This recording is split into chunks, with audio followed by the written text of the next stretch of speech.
All right, going live. And welcome back to This is Dundermoose.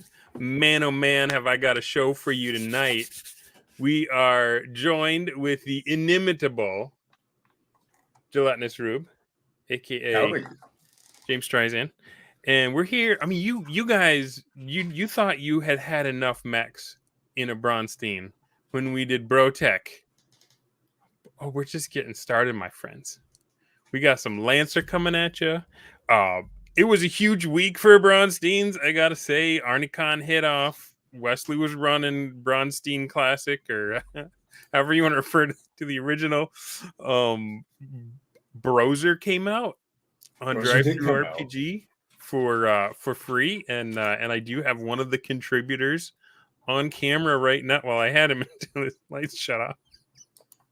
There he goes. All right, I gotta keep it like this. So, all that to say, we got a lot to talk about. So, Rube, why don't we start off with tell us a little bit about why Lancer? Why Lancer? Well, I'm a huge Titanfall nut. I'm a huge fan of Titanfall. I got obsessed with it. Most fun I've ever had in a movement shooter was in Titanfall 1 and 2. So I was primed to enjoy mechs. I love any setting that's sort of mud and lasers like the Lancer RPG is. And it just it filled this niche of tactical. I forgot you got the core book. Yeah. The art is Can you gorgeous. guys hear that new book smell? Hear the new book smell. It is gorgeous. Yeah, it's a good looking book. We're getting deranged. I mean, look at that. It's so good. You look at that and you're inspired immediately. Yeah. Why does that robot have a 6-gun? Why do I want this? It's made by somebody who very much understands that presentation is part of design. At every layer, this person is obsessed. These two designers were obsessed with making sure, oh, that's my favorite, the Monarch. And it's got the cutaway so you can see the internals. So yeah. So the art just gets you hyped, and it adds something to the DM like no other. Absolutely. And then the actual combat and not just the combat, but the other systems in Lancer fulfill that fantasy that's promised by the art, right? So Lancer has a dedicated downtime system. Between every mission, like your levels are dictated by license levels. After you complete a mission, your license level goes up by 1 automatically. And between these missions, you have downtimes. And downtimes are where you use skill triggers, narrative actions, basically, to try to pursue, among other things, reserves that are going to aid you in your next missions. And that sounds like fiending for a piece of gear might not sound in the abstract like something that's going to get you into a whole lot of narrative hot water. But in this instance, it is, because you're very likely to accumulate costs. Those costs are going to be somewhat simultaneously nebulous and specific. Something like your reputation isn't necessarily quantifiable. You could try to quantify it, but it is specific. So if you choose to lose your reputation in the pursuit of a new rented piece of equipment, then the player, I think, has an understanding of where they should go narratively, how they should role play that out, and what kind of consequences that might inflict either on the next downtime or something during the mission. So you know what that reminds me of? Like having a mechanic for the missions and the downtimes. There's a writer by the name of Dwight V. Swain. I just totally forgot the name of his book, but it's about how to write commercial fiction. And he said part of the secret to the structure is to write a scene and then a sequel. You don't just have nothing but action happening every part of the book. You have a big thing happen, and then the sequel is the part of the story where the main character reacts to what has just changed their world and how it's impacted what they're trying to do and all that stuff. And it sets up like this rhythm, like breathing. And I think that's an interesting mechanic. kind of the play dynamic in Lancer. So that's why I went with it. Also, the fact that it has battle group now, and apparently also has, I didn't actually know this when I made my video. Read the manual, people, please. I didn't know this, but there was a supplement that had come out called, there's a standalone war game called Battle Group. That's for captains, fleets, which I'll get into why I think that's important for this game specifically later, but also there are faction rules in the Kraken Field Guide to the Kraken Trade Baronies, where people have like a might, influence, a subterfuge stat, and they could also have stock, which are really important assets. 3 very simple orders that you can give: forming a pact, building an asset, seizing an asset, and they all have different advantages and disadvantages, which tend to, we'll say, incentivize conflict in general. That just made this almost perfect. Like, you read the description of the faction rules in the Kraken Trade Baronies, and it is word for word endorsing a Braunstein. Nice. So, but you didn't start with a Braunstein, right? Like, you've had a Lancer campaign going, right? No, I think I started it right around the same time that I started the actual campaign. Okay. So the Braunstein and the campaign started simultaneously. I think that the Braunstein might have started a little bit, like maybe a week or 2 tops. So the Braunstein starts first, and then you added a campaign.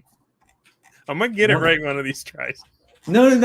Well, here's the thing. I can't tell because they were so close. Okay. If I go all the way up here, okay, I will let me verify for you. This is the only hard copy Lancer book you can get. All of the other supplements and stuff are digital that I've found so far. So it's meant to be, a digital medium, however you want to take that. But so you started the Braunstein. Did you start with that supplement, that, what is it, Karakstein, or the Kraken Trade Baronies? No, I didn't. I did my video first, where I was going over the battle group rules and and basically adding a quick resolve system, because battle group is not really made for PvP. Yeah, you mentioned that in the video. Yeah. But the numbers are close enough, and the point cost is sort of just right that it feels right to use as a currency. Okay. And then immediately, the day of, when I finished that video, I went over and started looking up factions and stuff like that to see if people had additional advice for it. And then I found the faction rules in the Kraken Trade Baronies. So I immediately added those to the game. Nobody really noticed a difference, I think, in the start of the Braunstein, because, as I have in an upcoming post, I didn't really expose the mechanics, the individual mechanics, to people when I was getting this Braunstein set up. It was just, here's a traveler-generated planet, here is a faction, a little bit of information about this faction, usually taken from somebody else. Here's a little bit of information about your surroundings, no more than what I can explain off the cuff right this second. Yeah. And then the mechanics themselves, behind the curtain. Well, you guys should go watch the video if you haven't, because you mentioned that as a best practice for Braunstein DMs. Do not fall into the trap of answering player questions up front. That could stall you out if you're trying. And I've experienced, even in the first Battle Braunstein that I played, nobody knew what Jeffro wanted us to do when we got in there. We had no clue. And we could have spent who knows how long kibitzing and going around and trying to figure out. And like, part of, at least what I've discovered and the ones that I've been part of the fun of the Braunstein is finding out what the game is. Like, because you don't know what the DM really can't tell you what the game is coming into it, because he doesn't know what the other players got in their mind and what they're going to be up to and what they're going to be trying to do. So, so you start, how many Braunstein players have you got? I think that we started with, I want to say, okay, so currently I think that we're up to 10 in the Lancer Braunstein. Yes. More people have applied. Some people have gotten filtered. Very unfortunate. Some people have spontaneously left. One person had life circumstances that made it impractical to participate. Yeah. But I think we're up to, I have 16 people who... Oh, wow. I have 16 people who have sent in applications, and I believe that 12 of them are active. Yeah, so we got 12 players in there right now. Right. So you had a very formal. I think that's just the way your brain works. You formalize the process. People Always. had to apply to be in this earlier, probably about a year ago. You had downtime action tickets for was it the Chill Mist Valley or It was Chilmas Valley. Yeah, yeah, I made them look like a war ticket. What is it? Yeah, like little war tickets, basically. And I use that both for the downtime actions of the players and also for the patron players. That was it was a little annoying for people to like open up a PDF editor and then start messing around with that. So aesthetically it was pleasing to me, but what yeah, I it looked ended up good. going with was a form on Discord that people could just both slightly different for downtime and patrons, but you would plug in all the requisite information that I needed, Yeah, right? You'd be prompted to do that. Hey, what's the rough amount of time you think this is going to take? Where is this starting? Where is this ending if that's different? Stuff like that. yeah. So would you say that that has paid off? Like if you were giving advice to someone who's just really caught up in all this awesome stuff we're doing, is like, I want to run my first Braunstein. Is that upfront investment worth it to you as far as taking the time to formalize part of it and then the quality of the information you get? Have you seen a jump in that part of it? Or are you Yeah. just being anal retentive with those forms? No, no, I think it's definitely worth it because there would be too many times where it's not that this can't happen under any other circumstance. I think it's Yeah, that yeah, this practice makes it less likely, right? I think that if you set up forms or some means of collecting the information, keeping it with you that you can reference it later, and somewhat standardize what people are supposed to send you right away, I think that it helps a lot. Now, typically, what I do is I don't put this stuff in until I have some players all ready to go, yeah, and I have a few other. Oh, what would you say? I have some sessions. I have something else that's feeding the campaign and the yeah. environment in the scenario, right? So I didn't have everything set up and ready to go, with the exception of the application form, until later on, right? I'm only doing the first press release of the results of the first two orders this Friday, Okay. to go along with a bunch of other to go that I think that'll be on Substack and on the Discord here, because I have a giant thing on Substack that I've been collecting. It's sort of a double play report. But The yeah, real I bros are bro blogs receipts, guys. pretty much I think the idea behind that was a lot of times when you have either patron play with some Chilmas Valley, I experienced this a lot in a very Mhm. annoying way. And I think it basically killed that Braunstein because it was more patron play than Braunstein, I guess. Yeah. And I sort Which of is a felt like, subtle distinction, right?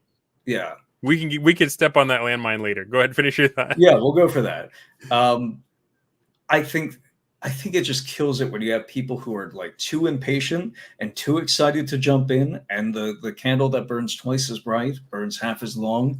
That's right. They are really invested in asking questions and having things set to go their way immediately. And if they don't get their way at any point, they start Yeah. filtering out. And I would rather they do that at the beginning. And I said this explicitly. I would rather they do that at the start than me find out halfway through the Braunstein or halfway through the campaign. So how do you set up those filterable moments? Mostly by bringing people in first. Yeah. I think the practice is you have a brief explanation of the campaign or environment that this Braunstein is on top of. I think the best way to do it is to run a couple of sessions, and I've now been able to confirm I did actually run a couple of sessions in Lancer first. Yeah. So I had the campaign environment, I I had a bumped up bunch of against the players. players before I knew what was going on. Yeah, Pretty we awesome, had we actually. had I a mean, bunch of players. There was a campaign environment. There was a brief description of what the campaign was about. And so when I was accepting people for the Braunstein, I had all the resources they needed to inform the development of their own factions. And I had a brief little thing about the campaign to tide them over, hmm right? If you're treating, in a word, I guess we're just treating that initial gathering stage as kind of scheduling. Yeah. Bring people in. Everybody knows the game has not quite started yet. You can tell me what's going to happen first, and that's totally fine.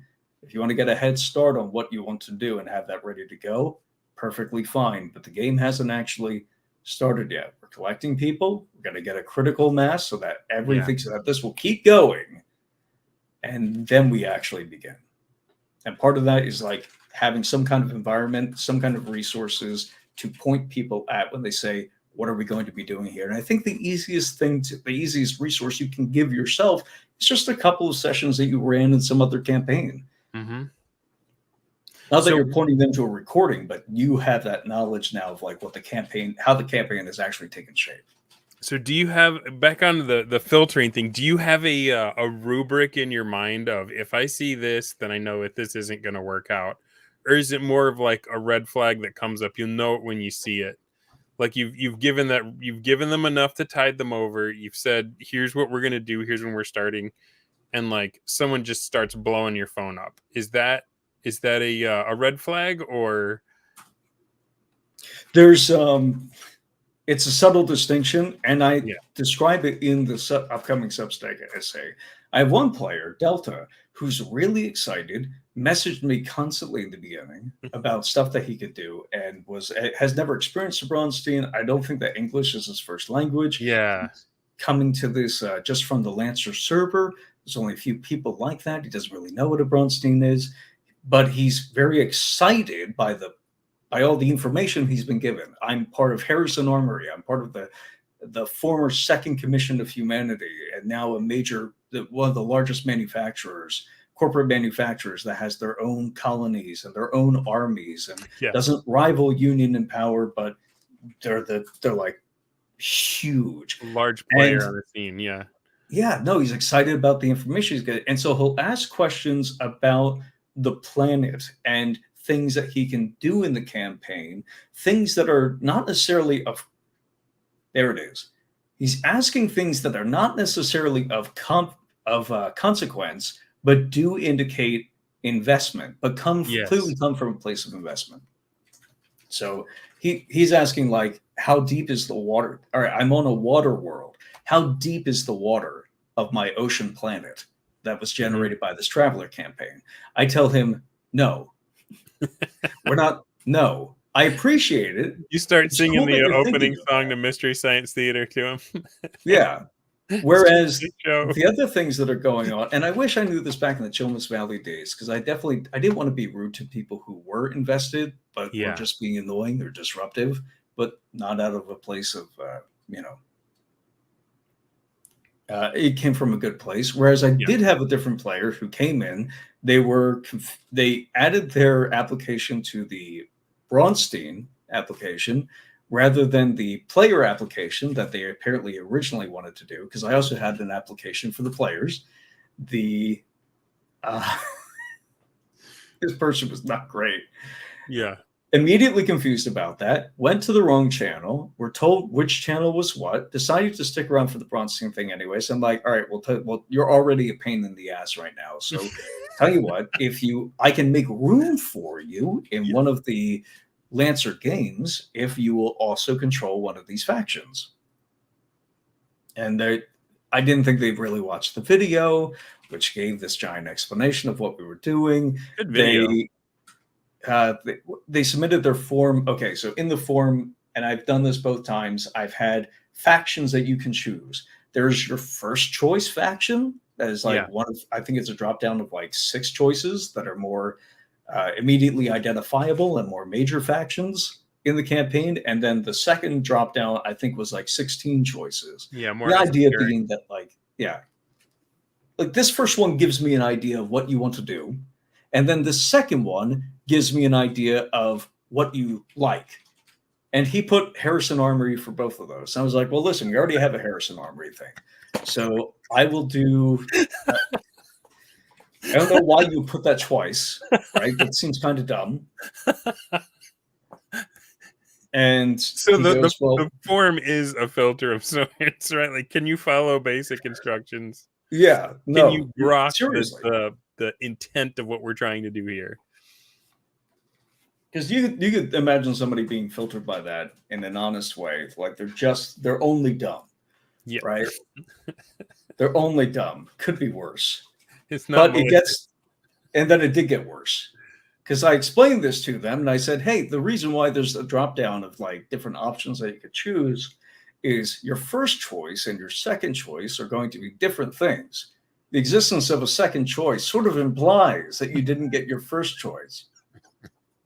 And he goes, well, none of the base game factions other than Harrison Armory is interesting to me. So I'm going to play a Diasporan World. I'm going to homebrew a planet civilization. That's actually fine. Yeah. That's established in Lancer. There's not all of the planets have been added to factions yet. Not all of them have been rediscovered. Fine. And, Traveler's well made for it. There's plenty of tools. And then he messages me and says, what are the requirements for my own homebrew faction? Now, recall, earlier we had somebody who was really excited and asking things of no consequence and being annoying about asking things of no consequence, but only because they were just so damn excited for the game.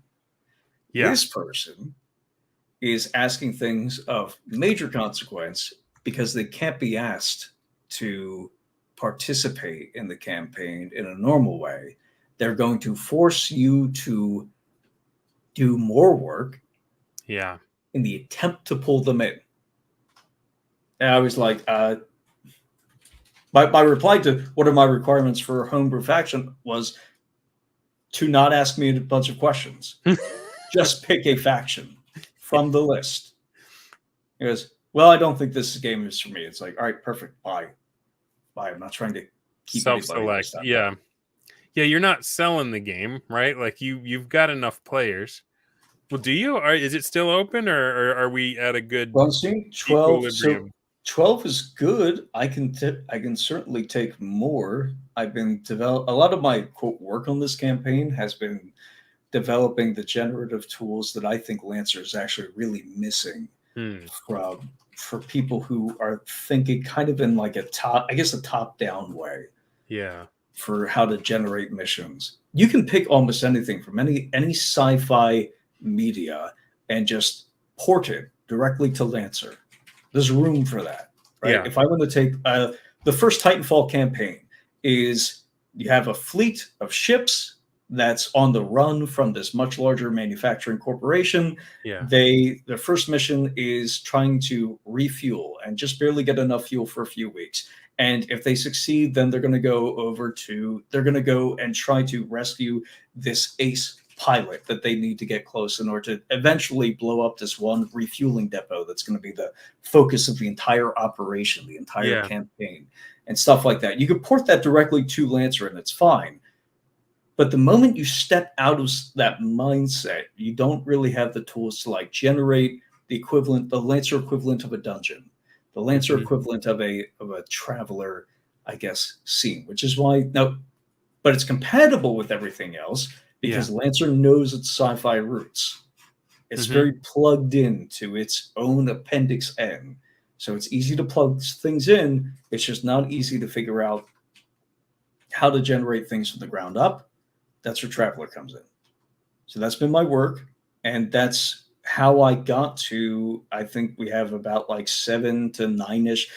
People go in and out, but we'll usually have 6 playing players on Thursday and 6 playing players on the Monday night group. And there's going to be about probably 9 players total that sort of cycle through, 9 players for each of those groups.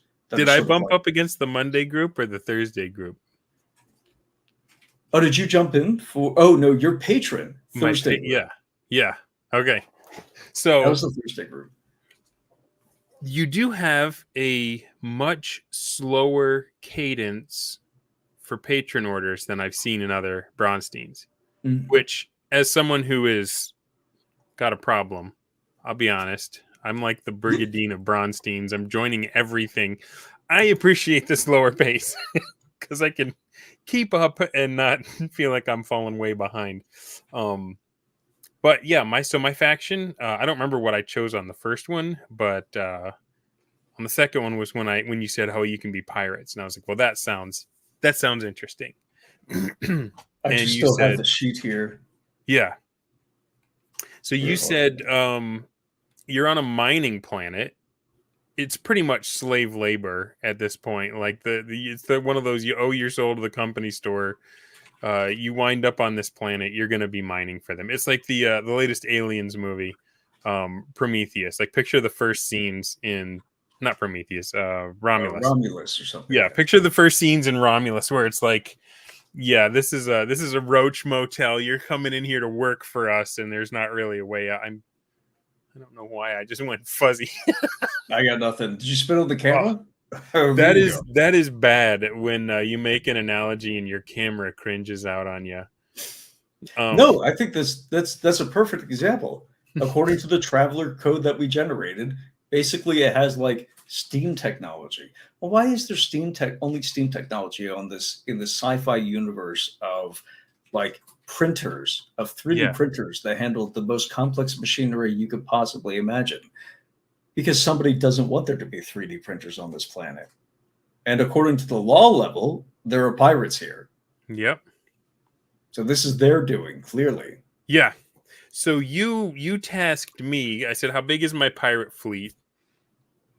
Because I got a dual thing going where it's like, I'm a pirate or am I a just horrible, rapacious copper baron who's just mining for the raw materials that they use to print these mech parts. And you said, well, A little bit of both. you said you got a small fleet, but the big thing is there's a station in the area. That's like the prize. Mm-hmm. And everybody that goes down to the planet like kind of processes through that station. You don't see a whole lot of frames on the planet. And you were like, so roll me up a station. And I was like, okay. And then I started looking through Traveler and I'm like, I don't see any station stuff here. So Which I thought that's what you meant when you suggested it to me, was like, oh, there must be like a thing for generating stations in Traveler that I didn't consider. I just assumed there was one and I couldn't find it either. So I went to a game called Mothership, and they have a module called A Pound of Flesh that has a space station generator in the back. And so I was like, all right, let's do this. Rolled it up, and it's really simple and easy. And there's certain catastrophic events that can happen while your players are visiting. One of them is that the owners of the station are being held ransom. Like people came in and just kidnapped them, and you got to pay ransom for them to go away. I'm like, well, that's totally something pirates would do, you know. And then the other is that like total interdiction, where they just get surrounded by ships and nobody gets in or out. So I'm like, all right, so we don't own the company. It's Sabaco Mining Company, which I got right out of the generator. But the pirates are kind of, they've got, how did I put it on my, when I put it on the Discord, like advertising who I was, we were interested in, what was it? You were interested in shipping and mining.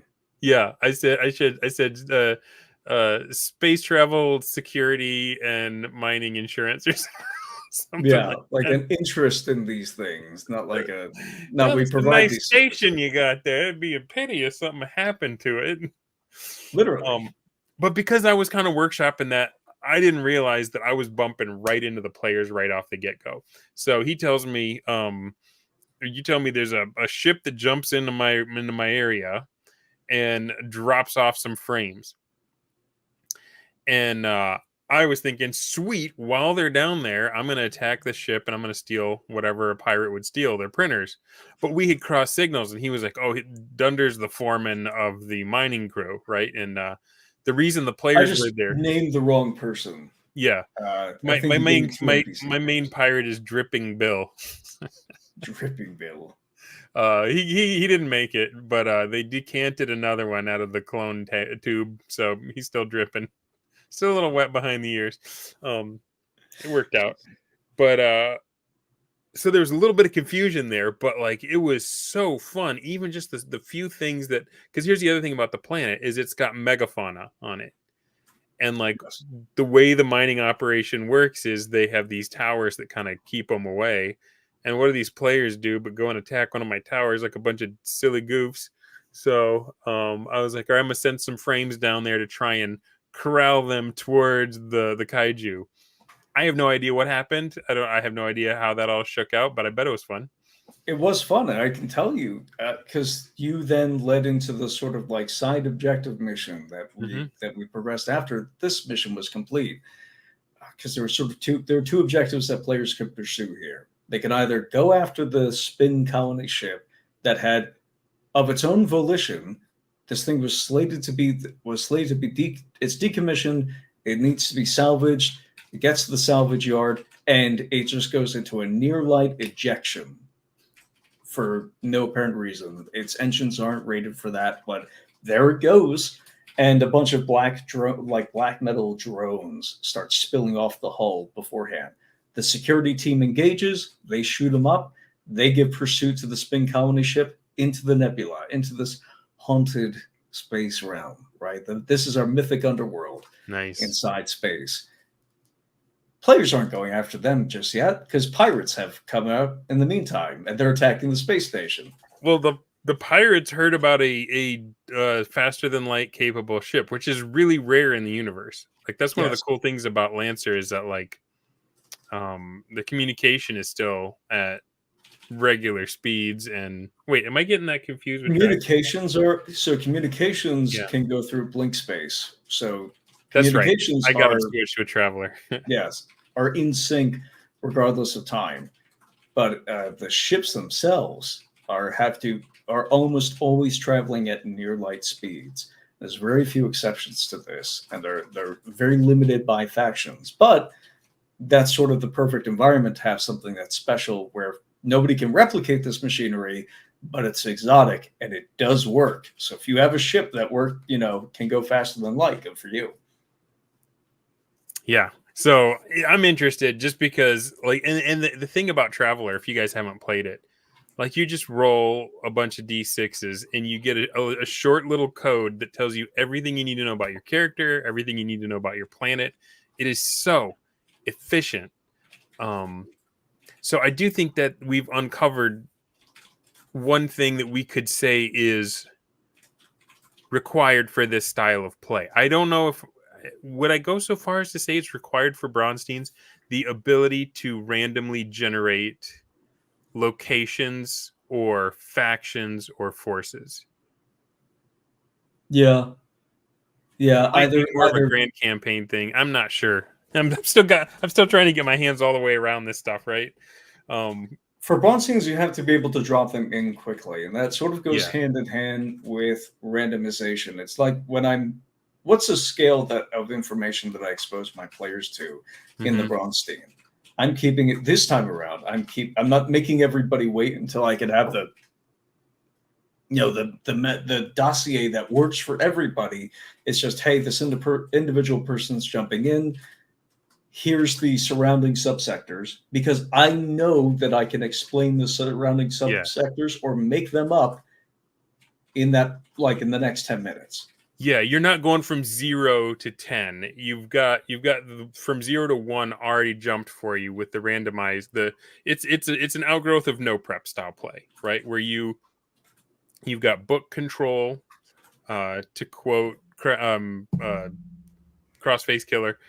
You got book control. You know how the tables work, and you can get from 0 to 1 quickly and easily, and then your subconscious takes control of the rest. Where you're like, oh, I know what this means. Right. I will say I generated these beforehand, though, and that's fine. That's fine. Which I'm going to say, I think that people need to do that. I think that's that kind of base. We were talking earlier about the base level of investment. Yeah. I thought that you were so still for a moment. I thought you had frozen, or you were going to come through my screen. I think slowly. I'm an idiot with a magnetic personality. It's all I have going for me. There's nothing wrong with it. Most people have neither of those. So, well, and if you have a magnetic personality, you want to get the poles lined up right, because you don't want to be repulsing people. That's my job. That's why I don't get invited back to places. But no, so I set those up. I even ported the details of these different places into CompCon, which is Lancer's free campaign management and character builder app. That's just it's a web-based app. So there's a little section for encounters. Is So that I said, third party or is that owned by Massive? third party officially supported. There's like Okay. one guy who does it, It's like but he has Massive's blessing. it's like the D&D Beyond of Lancer. Yeah, I think that you could say that. Okay. The I Lancer haven't third played party with it. license is very open. It is very open and very encouraging of third party material, which is good because I think it needs third party material when it comes to campaigns and adventures, especially. So how much prep work did you have to do before you felt ready for the Braunstein element to go into it? I had to do a couple of sessions. Missions are definitely more prep intensive in Lancer because of the before mentioned. I don't think that they have to be, but the lack of generative tools definitely sort of makes this the case. And then having a sector map. Yeah, I think having a subsector map in this case was pretty important. You could play Lancer because things are so constrained in terms of travel. You can absolutely play Lancer on a single planet or within a single system even, and that would be way more expansive than you ever needed it to be. But I do think that you need to have an understanding of the play space, and that's going to mean a local map at the very least. So mastery of the rules and at least a somewhat fleshed out setting at whatever scale that is, planet side or a system or a sector. I've been using, this is snobbish, but I've been using the term space of play to mean literally spaces that the players can go and do things. This is an explanation I give to my freelancers nowadays. I like it. They can go and do things and they can adventure as if they had a map in front of them and a bunch of buttons to press. That is a space of play. It's not sort of like nebulous, like a point crawl where you're going to be, you can do a little bit of adventuring over here and then you could jump over here and do a little bit of adventuring. It's like, no, each of these planets is a space of play that you can engage with, or has the capacity to be. But once you've done that, I think of it like as grabbing the propeller on the old World War I plane, right? And you like crank the start. To what degree have you seen the Braunstein generate play for the campaign, the session players, and likewise the session play put things into the Braunstein for people to react to? Like, is it self-sustaining once you get that propeller going, or do you still find yourself having to do a lot of prep to keep it going? That's a good question. I'll lead off with an example so we don't have any dead air, and I think this will inform a answer that I can actually generalize. We'll just go with the example from my campaign, the second mission, bumping into your faction, and then the interlude that happened afterwards as they were pursuing the side objective. The players had, I think, basically anticipated some of the problems that I warned them about these. I sort of warned them not to do this, actually. I said, hey, if you drop onto this planet, you will not be able to get back up unless you have somebody pick you up or you steal a ship off the surface. This is not an industrial society. I was surprised that they didn't have someone parked in orbit that I could, because they did. They zipped in, dropped them off, and zipped out before I could piratize them. Close. The ship that they flew in on is not the ship that deployed them. While in transit to Cozy, the world of Cozy, they ran into a derelict life pod or escape pod, lifeboat, whatever. I keep calling them life pods. I'm just going to stick with that from now on. I can't be. Ripley was in it, yeah. Yeah. So they grabbed base and something else that they need to be worried about. It is a horror. It is cosmic horror in this case. Jonesy. So they grab this one person. They nurse him back to health. The Hag and Sword, a civilian container liner, continues on its way, makes it to Cozy, and this person who was in an SSC life pod, it comes back to consciousness and explains their predicament, that they were in a problem. They're having a big problem. Their ship was having a big problem. They ejected out of singularity catapult. They went way further than they should have. way, way further than they should have, because that's the whole deal with this nebula. Is not only is it blocking communications, but travel times and positioning have been deeply accelerated to a degree that people think they might be engaged in FTL, but they can't be sure because they can't actually measure their own positions. They just know that they're reaching places that should take them years. There's a place that just doesn't make sense on the map. I love it. Exactly, which is a great, great, great base template for Braunstein, by the way. So they pick this guy up, and he offers basically a downtime reserve. I take my list of downtime reserves, which are these one-time use rewards, bonuses that are not connected to leveling up. And I say, okay, you will have access to because you rescued this person, he's going to get in touch with the contact from SSC on this space station, and they're going to offer you the orbital deployment downtime reserve. And I warned the players ahead of time. I say, again, if you drop down onto this planet without a way back up, you don't have a way back up. Yeah. Right? These players are not I got something for him to do, though. If they'd like to earn a way back up, the copper and graphene is not going to mine itself. Which is where the security team from earlier that we mentioned was. They went into the nebula, they stopped for repairs and to refuel, and the Void Reavers happened to be there, and they said, the introduction to the mission is literally, they said that our last comms indicated that they were barred from going back to the docks or retrieving their chassis. And they said that they were going to fight their way out. No comms since then, right? They're down on the planet. Yeah. I told the players, you can either continue pursuing the Iron Flask, this colony ship, or you can go down to the planet, and if you guys rescue them, then that will be mission success. So they could decide to go down onto the planet. They want their license level as quickly as possible. They go with the orbital deployment. They go down. I give them the choice of where to deploy because there's only 3 players at this point. They get down there. There's a repulsor. They fight some megafauna. Other players jump in. Finally, we have enough people to go. So they make it to the gates, the walls of your mining camp. There's a repulsor tower up there, stolen from Titanfall. There's this nice 3-way battle where you have your sort of like controller, reliable damage mechs firing on the players as they're approaching, and in the meantime, a bunch of these 2 broods of megafauna, these den mothers, and then their individual broods are collapsing in on the players. The players did was they burnt out the repulsor tower, increasing it like to basically to charge it now, and like burn it through. At first, they thought it was like a laser weapon pointed towards them, and they're all freaked out. Oh, so they boosted it. They boosted it, burning it out in the process.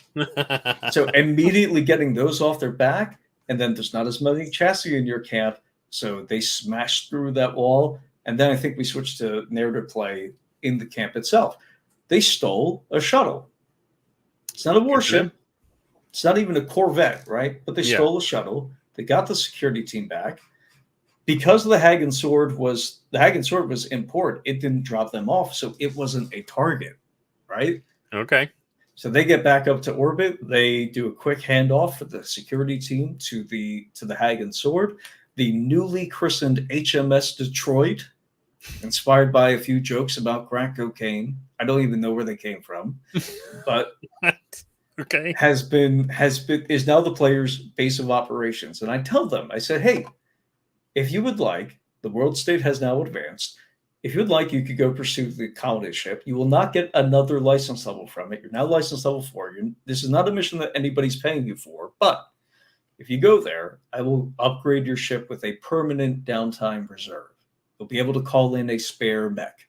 Yeah. It's very important for players, especially how often I structure them or stress the reactors and stuff like that. And nobody's mech has blown up just yet, but it is we've come very close, and it's expected to happen very soon. Cool. That was the crossover between the patron game and the player game. And so the fact of this spin colony ship, the fact that they went after it, they now have a ship. They have a writ of privateering, so it can be theirs, right? They don't have to turn it in. They led your faction to the spin colony ship, and now because they they have got our attention when they landed on our planet, and then we see yeah. them leave, and we're like, all right, boys, let's go. Your scouts went out. The players got their permanent downtime reserve, almost died many, many times. Do they know that the Void Reavers are on their trail, or they're going to know this Thursday? Yeah, okay. They're going to know tomorrow. They're going to get like a little advance of that. Consequences of your actions. Yeah, and now the Void Reavers have a FTL capable ship, a spin colony ship that's harboring something incredibly dangerous. Basically, think like gray goo, but a million times worse. Because it's sentient and converting technology to its own purposes. And they have no idea what they're flying towards. They have no idea what they're flying towards, but there's a virus injected into it. So right now it's kind of like docile. So the Void Reavers are going to have access to that. That's going to mess with them. I think that it's very easy to mix. Yeah. I'm gonna have you rephrase your original question if you can recall it, and then I'm gonna smack you with the thesis statement from all this nonsense I've been talking. So the original question is: once you put the prep in to get things started, to what degree does having session players and Braunstein players feed each other and make it less intense and less difficult for you? I think the Braunstein player has to accumulate a degree of participation and impact on both games that's equivalent to a player class. Okay. A class. Okay. A class. The Paladin is a class, but it's a PC class. The Wizard is a class, but it's a PC class. Diplomat, Witch, Lawyer, these are NPC classes.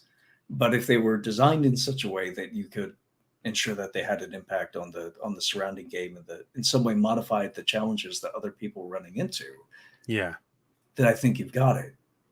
And so the Lancer in particular introduced, I think, the concept of another PC class, despite the fact that these are technically two different games. Mm-hmm. The idea of a captain, I think, is sure, the Lancers have like individual mechs and they have individual skill triggers and stuff like that, but really their primary interaction through the world is with combat and then narrative play and downtime. Those are sort of their domains. Yeah. Captain is sort of another class.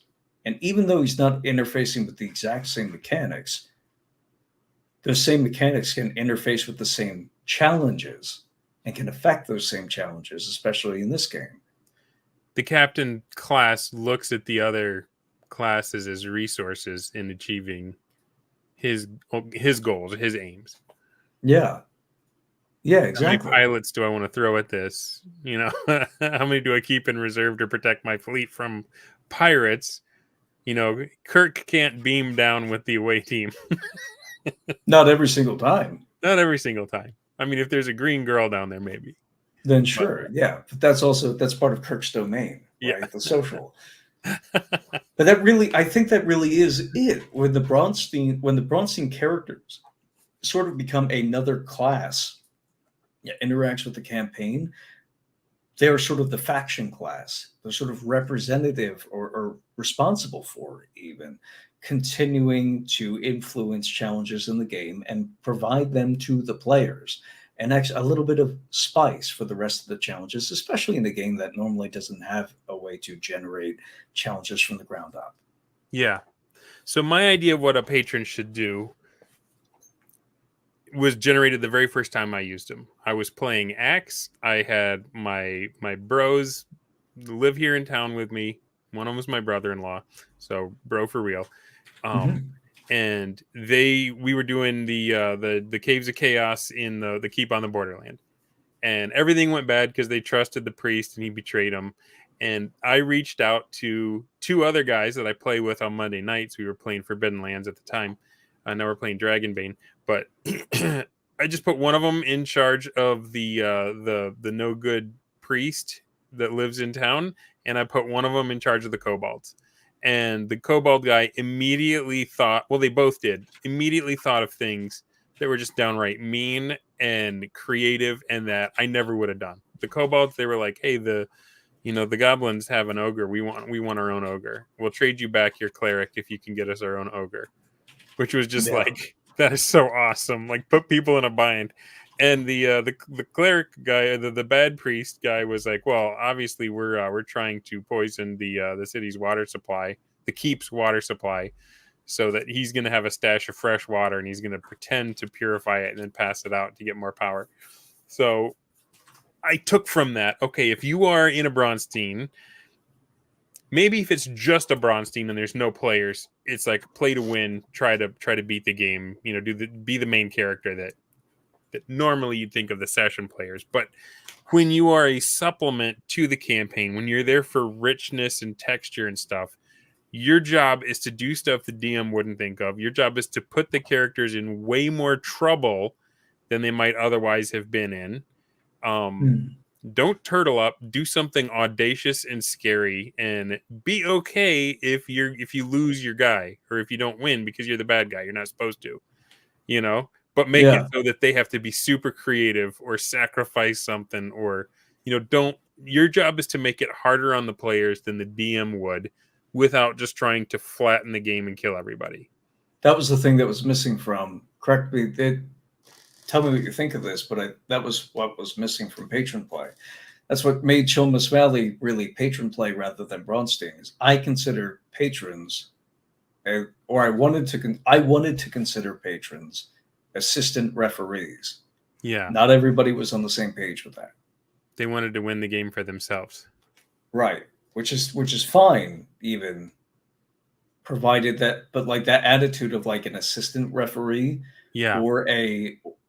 or a player, as in I'm a player class, and I get like you could even go in this.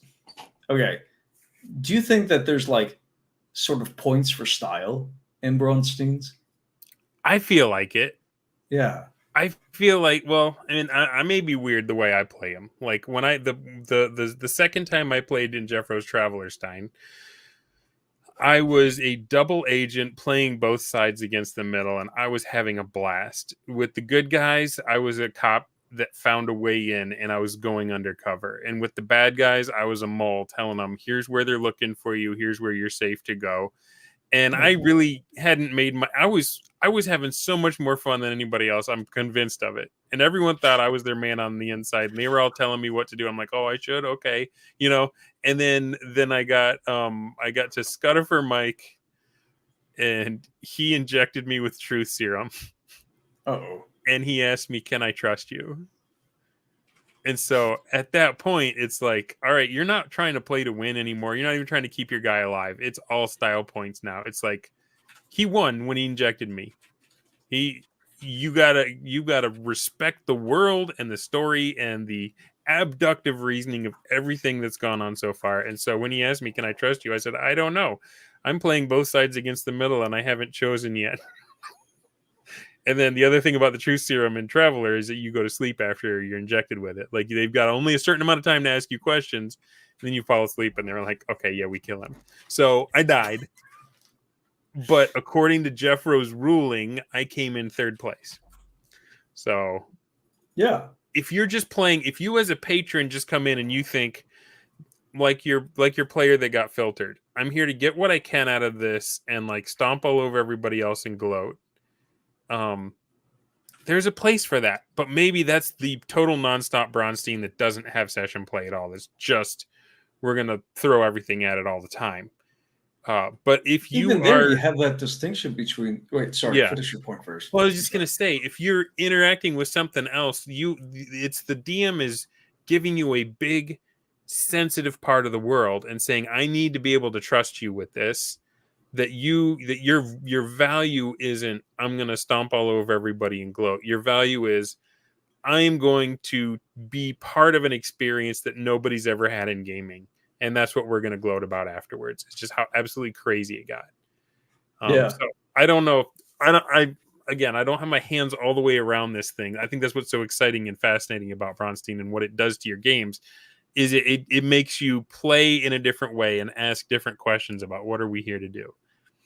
After hearing your description, absolutely. style points exist in Braunsteins. Yeah. That is kind of you recognize that you lost at a point at which your character was not yet dead, and then kept playing them. Role play. BLG, guys. Yeah. Immersion.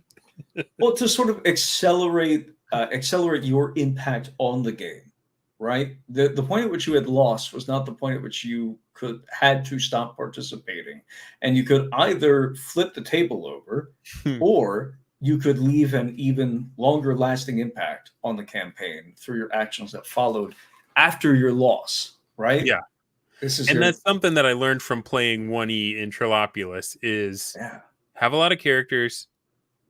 It's not bad to die. It's bad to die if it's not hilarious. Yeah. You want your death to mean something. You want it to be stuff that people still crack up when they think about it the next week. Somebody at the very least. Yeah. Giant ape around the corner. Yeah. Missed that by one session. Oh man, was so, and it happened to the perfect. It happened to the person that needed to get filtered, and that's what made it so fun.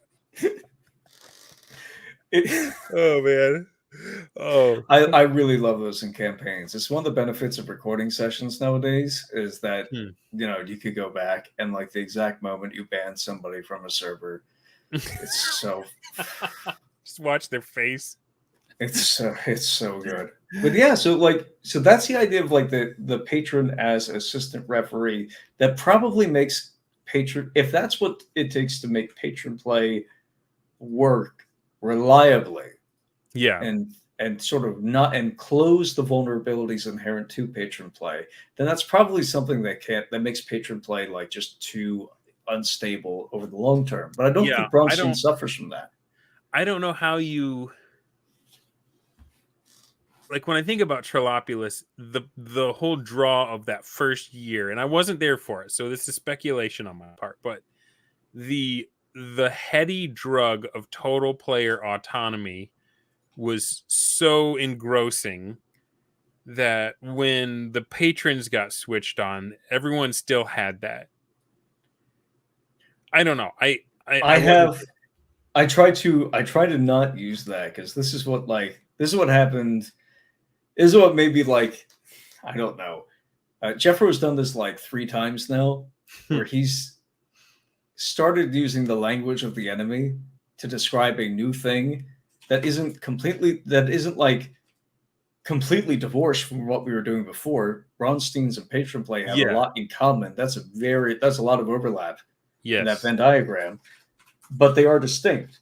But in order to distinguish it from the thing that you were doing beforehand, oftentimes you have to, and you're just pitching it, still workshopping it, you're going to have to use the language of the enemy. Right. I feel like it wouldn't be as big a deal when it happens if we hadn't had such just outright vitriol every step of the way. If it hadn't been a bloody public fight every time we came up with something that was cool and said, hey guys, we're excited about this, look what we discovered. If it hadn't been, well, actually no one ever played that way and everyone's always played that way and all the other stuff. And patron play is your homebrew. Yeah. So like so someone like me who's like coming along, I wasn't there from the beginning. And I just see these absolute chads standing firm and saying, no, this is a superior way to play. And then I want in, right? I adopt it. And then I take my place in the shield wall and I take a beating on that stuff. And then someone who came up with the stuff I'm fighting for in the first place, because he's just fascinated with the game and with what's possible and what we've lost. And he's willing to go wherever it takes him to find it. And so me not realizing on the outside, I may not realize how experimental the BROSR has been from the first day, that it's a lab. It's not an arena. Yeah. And it's a place where it was developed in 5e. Yeah. Yeah. So we're trying stuff and we're figuring it out and we're taking wild swings. I compare it to in the Bible when they were permitted to rebuild the wall around Jerusalem and they had their bundle of bricks in one hand and they had their swords on their back because at any moment while they were building, they would have to defend themselves. And so it's kind of like that, where it's like you've got these two pressures, and so like it can feel like a betrayal when Jeffro makes a nuanced observation that hooks in a new angle, and it, like you say, it rhymes with something we've been fighting people who still don't even understand one-to-one time. Right? So it's like, right. So if we're talking about, well, take the example that you mentioned, total player autonomy.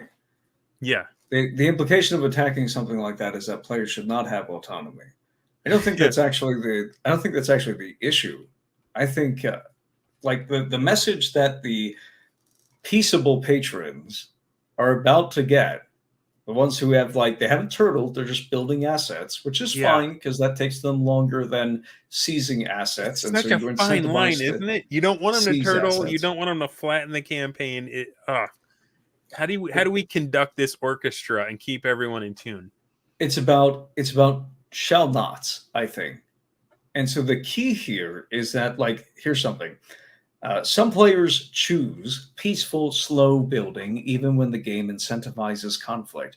Braunsteins require conflict. I still have plenty of NPC factions and other obstacles to deploy. And, in the course of generating opportunities for conflict is well within my purview as a referee, right? Yeah. That's my job. The game's structure is acquiring rewards in the face of conflict, or as a means of overcoming conflict. Players can choose to deviate from that structure, or they can choose to deviate from the game as presented to them, right? They can choose something else that they want to pursue. I don't want to do any of these three actions. We're playing diplomacy, and I want to keep farming this one hex until I find an F-22. Yes. Right? Okay, you can do that. Okay, because like in tabletop RPGs, this is the reason we're doing it and not playing diplomacy. So I think that's why Braunstein is not diplomacy, is it does have this element of you can deviate from the game that's being presented to you, but you don't get to deviate from a game.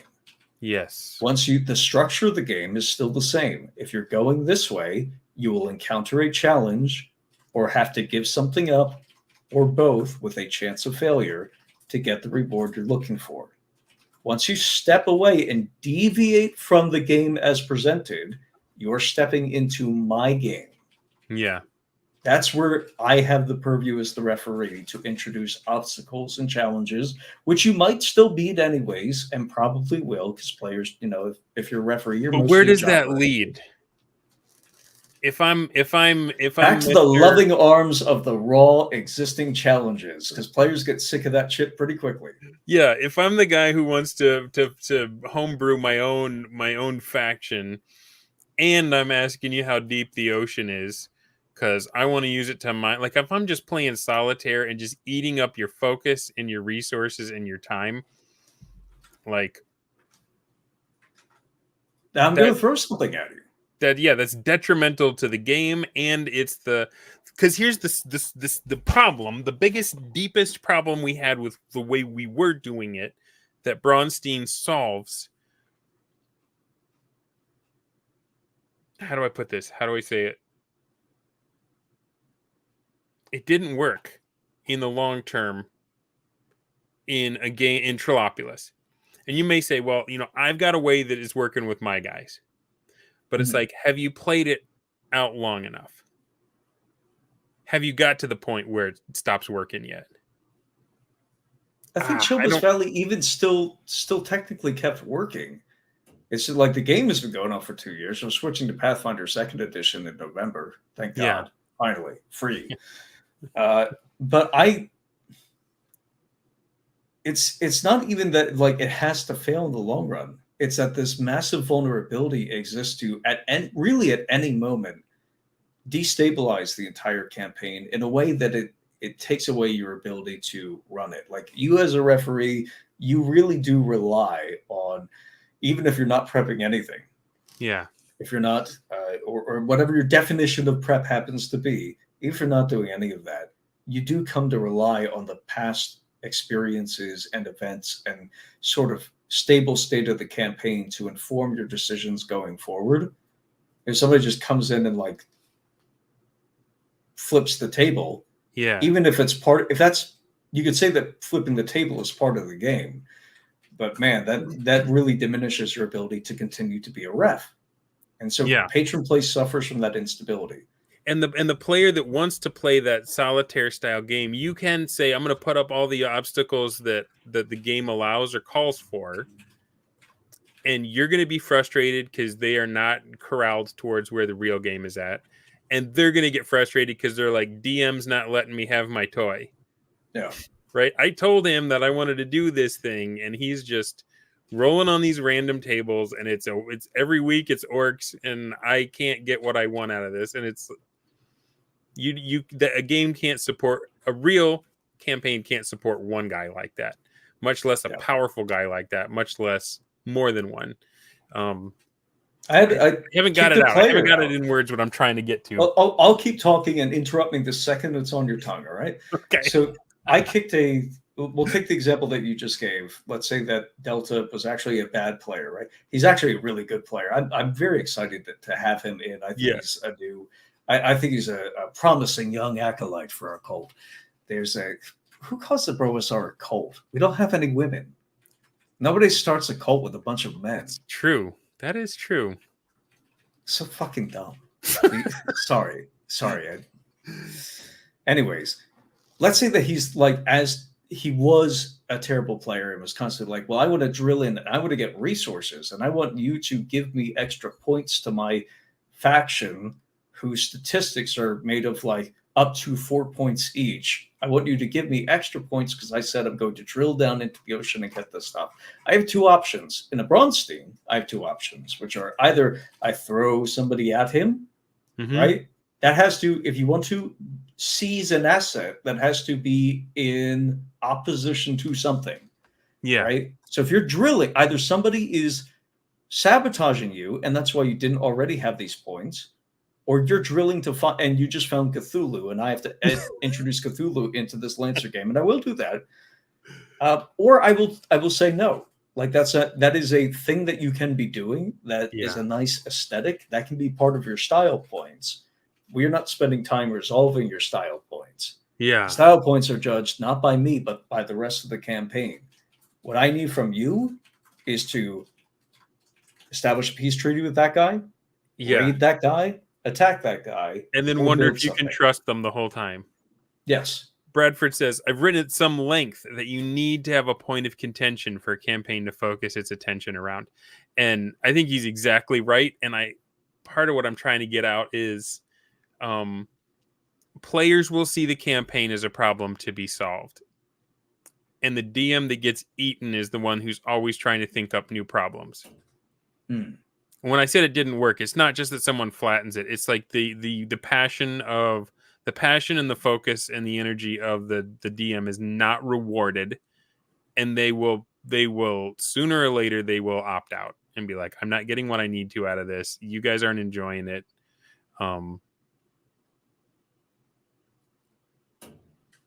The thing that Braunstein offers is that the players will create problems for each other. And there is, when you are trying to solve a problem that is another person, there will be no end to the problems that you can generate between each other until someone gets, taken out of the Braunstein. So that's part of the Braunstein player class. Yeah. You're starting problems for each other, right? That's what your style points are based on. That's what your goodies are based on. Those are your rewards. That's your XP. That's everything to you, is the problems you can start with other people. Yeah. Yeah. If you just say like, well, I want to roll a die in this lonely hex until I activate a nuke that applies to the rest of the campaign. It's like, that's dumb. Do you remember when we were on? So we were on together with Night Danger and Ares Chronicles and Harmony Ginger a few days ago. Yep, on the Random Table podcast. Yeah, Random Table episode 2. Do you recall the thing that we were talking about with board? Because I consider one-shots board games. They're board games with an RPG pretense. That was when I proposed the chess stein, and everybody rolled their eyes as one. Everybody got on you pretty quickly for that. And rightfully so. I think I mentioned that board games have this lovely little thing where they have sort of a meta knowledge, not just that you're winning, but that you're like about to win. And they usually have some sort of counter specifically developed for you to reset you. Uno. Yeah, you didn't say exactly that. And I think RPGs are compatible with that style of mechanic, but you can't put it into, you can't specify it because RPGs by their nature, the Braunstein player class has so many different potential win conditions. Mm-hmm. And so the thing and you can invent your own games to then win. So by necessity, the referee must have the power to introduce an Uno style mechanic, right? A blue shell. They must have the power to do that. If you, the player, have the power to try to invent your own game. You don't get to it. You can escape or deviate from the structure of the game, but you don't get to deviate from the structure of a game. At no point do you get to sit down and say, enough time has passed, I win. Yeah. And once as a Braunstein player, once you start to grok that stuff, like crazy stuff is possible. I might be about to share something I shouldn't. I've been playing in Amber Diceless, or it's Braunless Dicestein, right? Mm-hmm. And we were in the City of Emergence. Polyphamous was rolling it. You got to be careful when you type Polyphamous, because the F is right next to the G, and if you get that wrong, you got polygamous. Anyway, he's running it, and there's a bunch of us factions. It was one of those things where I got overcommitted, as I am right now, and I had not even given them anything. So like she said we talked about one of the filters might be the guy that's demanding a lot of focus and attention and energy, and not giving. It's not engagement, but it's wranglement. The other is the guy who just doesn't respond to your DMs. So I look at Twitter one day. They've made me king. Like the setup was that we were all lieutenants from this guy named Marcus Phoenix. He was the king of emergence, and we were all his top lieutenants. And then he disappeared, and he was rumored to be dead. And it's like, that's when we all start looking at each other, right? That inciting incident, that point of contention, who gets to rule now, right? And I just rolled. In Amber Diceless, you've got 4 main categories, and you've got to like bid how many points you want for each of them. And then it is diceless. You just can't, like, if I'm in a magical battle with another wizard, if I got higher magic, I win, right? Mm-hmm. So I made him. He's kind of strong, but he's not good at leading troops, and he's really only good at magic. I gave him a crystal ball so he could scry. So I spent my time in my tower scrying on the other participants, and but they elected me king, and they set up an effigy in the throne room. I'm like, well, that's flipping amazing. I don't know. Everyone's like, what did Dunder do to get elected? I still don't know which one of them did it. Which one of them put the big crosshairs on me by saying, well, just make him king. But God, that's so interesting. It's such a good play, too. And so I cast Magic Mouth on the thing because I wanted everyone focused on that statue. So I've got it bellowing out these imperious orders, like asking for tribute and asking them to bow their knee at midnight. And then nobody did that except one dude. And then so I was like, I gave him another chance to give me a kingly gift and bow at noon in front of everyone, since they couldn't do it at night. And nobody bowed, so I knew I was toast then. Well, I wasn't paying that much attention. And I tried to meme some stuff up because I knew the DM was overburdened. And so I said, only one person bowed to me, the Burger King. I'm going to make him the governor of emergence. I'm not solving your problems because you couldn't be bothered to come kneel to my statue. If I hope he's merciful, ask him and he will solve your problems, since you couldn't show him the respect you didn't show me. Right? Just all this because I wanted everyone focused on the statue and not coming to my tower to mess with me. Right. So I find the pattern, and I walk the pattern, and it's like really risky. But before I did, I announced out loud, he is the governor of emergence, and I am giving him 1,000 troops from my own personal guard. Yay, 10% of my entire forces. And there was one particular character that was like, BS! Because he had been doing the math for how big the town was, and he had been raising his own army. His plan was to sweep in at the end and conquer it. And here I am saying, oh, I got 10,000 troops. And he was like, that can't be right. I'm going to be so mad if that's true. So I talked to DM, and he's like, man, what are you doing? And, well, I scried, and I saw that my governor that I just put in charge of the Burger King, I saw his dead corpse lying on top of a mountain of garbage in front of my castle, or in front of the palace. I was like, well, that ain't good. I better try and walk that pattern because they're on to me. And sure enough, there's 3 of them coming to assassinate me at that moment and watched me disappear in a flash of light. And so I let it be known that I was technically no longer a problem. I was no longer part of the scenario. And so the question is, did he disintegrate, or did he actually, is he actually of the blood of Amber? Did I roll an 11 or a 12, and am I walking in shadow right now? And so here's where I'm going to bust myself out, because I thought of a way that I could bring back 1,000 troops in the fiction of the game, but I also wanted it to be fair. So the DM rolls, and I needed an 11 or better, and I got an 11. And he's like, you're of the blood. Where did you go? And I said, I'm going to Starstein. I'm going to go talk to the Emperor. I'm going to offer my scrying ability in exchange for 1,000 stormtroopers. And I'm going to come back to Emergence and take my city. But time for the DMs to get together now and say, all right, pause. You can't just like teleport out and teleport back with a bunch of laser wielding, shoot everyone up. Right? Yeah. So there's got to be a challenge in the middle. So now I'm in Starstein, and I've got to convince the Emperor to give me some stormtroopers. Right? So now I'm in a completely other Braunstein right now. So I may be able to make good on my threat. I may not. I might die in Starstein and never show up again. Right? It's entirely possible. But like, if you take it, if I had thought to come to Lancer, I could have been like, I'm coming back with a mech. That'd be an interesting idea if somebody thought you got 100 medieval guys with sabers, and here comes a monarch just stepping over the city wall. Yeah. No, that'd be a pretty terrifying thought if somebody thought to do that in the But I'm putting myself at the mercy of another DM who's got to be cool with it. Mm-hmm. And then the main DM of Emergence, like, we've got this Kriegspiel going on. He rightfully recognized that if I did what I wanted to, just to shut the other player up, that would wreck the fun for everybody. So he's like, you know what? You can walk in shadow, but it takes you a long time. You're not going to be able to just come in.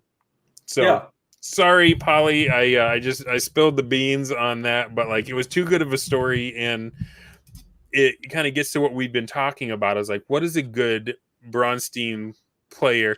I wasn't just thinking, how can I beat this other guy? I was thinking, how can it all make sense, and how can it be an amazing story that everyone wants to talk about afterwards? And I remembered the thing that got me interested. Hey-o, Joy Wargaming's here, and he's actually very germane to my point. The thing that got me interested in this whole BROSR thing in the first place was when one campaign, Trilopulus, shipped a dangerous sword into Dubzeron, which was even using a different rule set, Axe, and it got thrown into the sun, and who but Mr. Wargaming himself had to adjudicate something that all these connected campaigns were just hanging on his every post to see what was going to happen with that war. And so I was like, that's cool. I want to do something like that. Coach, I just walked in shadow, put me in Star Wars Starstein, make sure Nod Janeway's cool with it, and then I'm going to go do that, and I'll see if Malicus can rise again. I may just turn up to be a blaster stain on the wall of a bulkhead, or we'll see, because he knows nothing about the setting. He's never seen a spaceship. He's just like, this is an interesting place for me to be. Right. But no, so that's like, okay, so we went over a few. I think that culminates, caps a few different discussions that we were having there, where Braunstein. The reason I picked Lancer for Braunstein setting is because you had Battle Group, and Battle Group just sort of clearly established in a classless game, really, that Lancers are like a one-player class. and Yeah. captains are like another player class.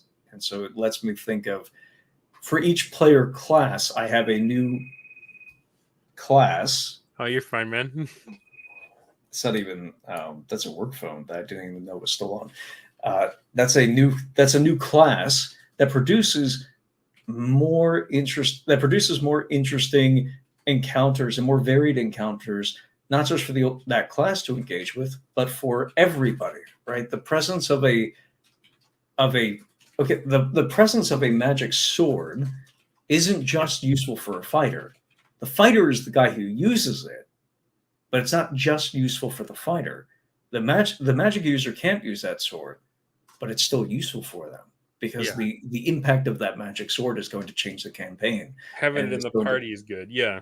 Yeah, it's a piece of leverage that they can use. So we were talking about how sort of we consider a Braunstein, people who play a Braunstein, to be playing a class. And that's the difference between patron play. Patron play, we're trying to make people referee, like assistant referees. Yeah. But we can't enforce that rule, so that it's this massive instability. Whereas in Braunstein, you don't know what's in their head, if they're going to just be like, I'm going to help the players win, or if they're going to be like, scorched earth, I'm taking over this game for myself, or if they're going to be like, I am a co-DM to a certain degree. Whereas in Braunstein, you are really effectively and without question a player. Yes. It's just your modes of play and your methods of success in gaining rewards are ways that aid the DM without you having to really necessarily be on board with that idea. You just have to play well. Yeah. Right? The style, you gotta do something stupid and make the DM laugh. Like the DM becomes your audience at that point, and you're like, yes, he's gonna get to see both sides of some of these. How do I outwit, outlast, and outplay the other people in this Braunstein in a way that will make the DM? Because there's a point at every Braunstein where there's just so much going on, but one thing eclipses the rest. It's more interesting, it's more fun, it's more powerful, it gets the focus. And so you're like, how can I make sure that I'm in on that and not either a bit player or completely outside of it and hear about it after the night's over? Right. I think one way of maybe doing that might be really efficient for the referees to think of, but really everybody is, what is the referee's class? If we understand that the advantage of an RPG, right? Braunsteins aren't RPGs, but you can put them in RPG campaigns and make them part of an RPG. If the Braunstein player classes that you get to sort of, along with the rest of an RPG, invent a way to deviate from the game and sort of create your own game that's going to inform the challenges that somebody else puts in front of you. The new challenges that somebody puts away from you that are themselves deviant from the rest of the game. Yeah.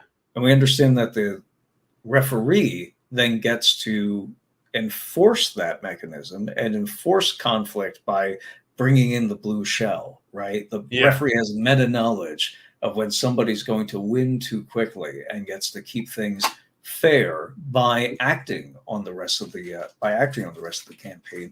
What is, I guess, the referee? A Braunstein is a kind of game where the referee. Oh, dude, I just lost your audio. Uh-oh. Can you hear me now? Can you still hear him? It might be my setup. Yeah, I could hear you.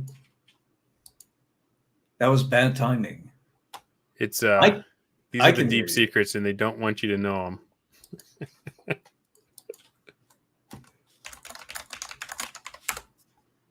You don't look like you're muted on StreamYard. So yeah, I'm not muted on StreamYard. Oh, Durian says he can hear you both. Okay, that's probably on me then. Yeah. Let me check my settings. Oh shoot!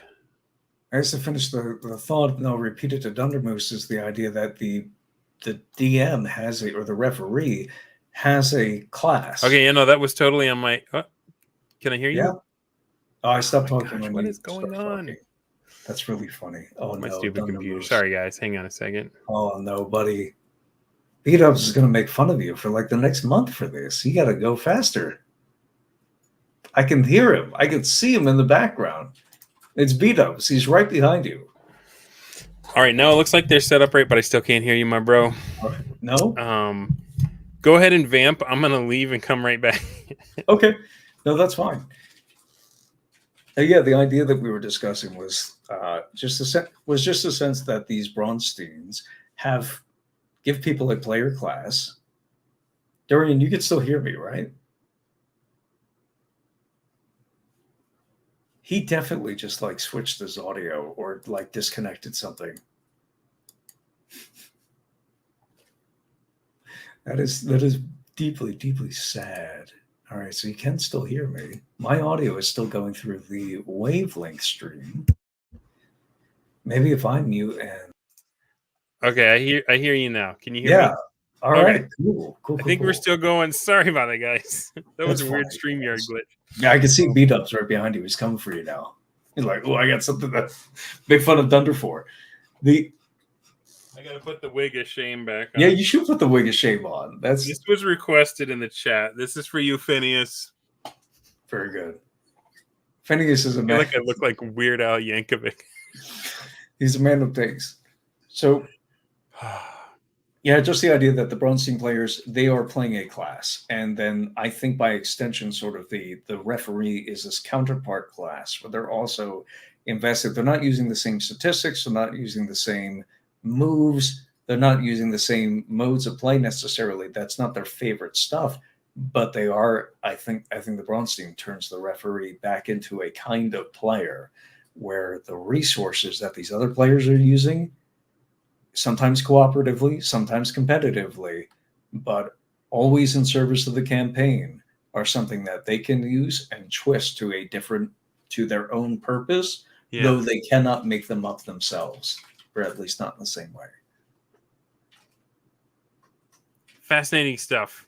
That was the thing that interested me about Lancer. So I started like developing a bunch. I told you I was making generative tools. I'm like, I need a dungeon. I need a Lancer dungeon. I need something that like I need an appendix A for Lancer. How do I do this? So I started writing up. I'm like, all right, maybe I have like blocks on a map that are like, this is a power generator, and we're going to do a research station, and there's going to be like the dorms and the campus here, and then there's going to be the prototype labs, and then the evac shuttles and the evac shuttle and the evac subs and whatnot. And then there's going to be racks of subalterns, these robotic troops, and then the drones over here, and then the orbital defenses over here, anti-aircraft here. Developing that stuff all came out of the idea of like, what if we had like an operator class, this guy who's like in a satellite, but basically far above for most of the game, and then a spy class. What challenges would that create for the campaign? And then could I make it so that those challenges were still relevant and connected to the game of Lancer as it exists for the mech pilot class? Yeah. And I think if you take that approach to Braunsteins, you can at the very least make sure that you're not screwing anything up. At the worst, but at the best of times, you're going to be the top contributor to that game. Yeah. It's difficult. I feel like it's even with like the best of the Braunstein, I still feel like a lot of the DMs that I've talked to have felt like what they did was a failure. And I don't know if that's just endemic to it. You know, the players are all like, man, that was amazing. Jeffro felt that way about the Traveler stuff, even though we were raving about that game. What kind of complaints have you run into, by the way? Especially for games that you've been in. I mean, it may just go all the way back to the beginning of like, to whatever degree that you have an image in your mind of what it's going to be like and how it's going to go. And you start off and you're doing a lot of work to keep the players informed about what is this and where's it going. And I need more of this from you and less of that. And then at one point the players just leave you behind. And then from then on, you are just running to try to stay caught up with them. And maybe that feeling, it's kind of like, I want to picture that you're like at work and somebody has a medical incident. and you're there with them. They like collapse into your office or cubicle or workstation or whatever, and like you call 911. You send people to get whatever bottle of hot water, whatever people need. Check their breathing. I need you to stay on the phone with them and guide them in here, and like you're just so caught up in it. And then they get the person, they're resuscitating them, they throw them on the gurney, they take them off, and the ambulance drives off, and then you're just sitting there, and all of your emotions are in it, but it's just not up to you anymore. And I wonder if that's the feeling that makes the DM feel like I was providing until I wasn't, and now I don't know if this is going well or not. You don't get to see it through to the end. You become the audience, and I mean you're still pulling people in, and you're getting all the threads, but in your heart there's stuff you're missing, and maybe it's a second guessing. I haven't done it yet, so I can't really say, but maybe it's a second guessing that, like, did I pull the right threads? Did I focus on where the actual, because I think, man, from playing with Jeffro as a DM, one of the things that I quickly learned about him is that he is laser focused on engagement. Like when the players are excited for something, that's where he goes. And the game style that he has developed, whether you want to say he invented it or rediscovered or whatever weird ankle bite you try to do, however you hem that in, the play style that he has just pushed for again and again and is not satisfied is one where you have the freedom to follow that bright thread of player enthusiasm wherever it goes. And so maybe I'm guessing that's why he didn't, I don't know. I'd have to talk to him about it. I feel like even when Braunstein's working gangbusters and everybody's thrilled, the DMs that I've talked to on this show, there's like a moment where they feel like surprise that it seemed to go as well as it seemed to go. And I don't know if they accept it. They may even think we're just like gassing them up so they don't feel bad. But it's like, no, this is lightning in a bottle. And like everybody that plays it really enjoys it. But like I have heard again and again, the DMs that run it feel like it could have gone better. And I don't know where that comes from. I think it comes from two places, and you could tell me which one of these you think feels more correct, which is presumptuous for obvious reasons, but presuming that one of them would be less correct than the other is what one of them will be. I guarantee it.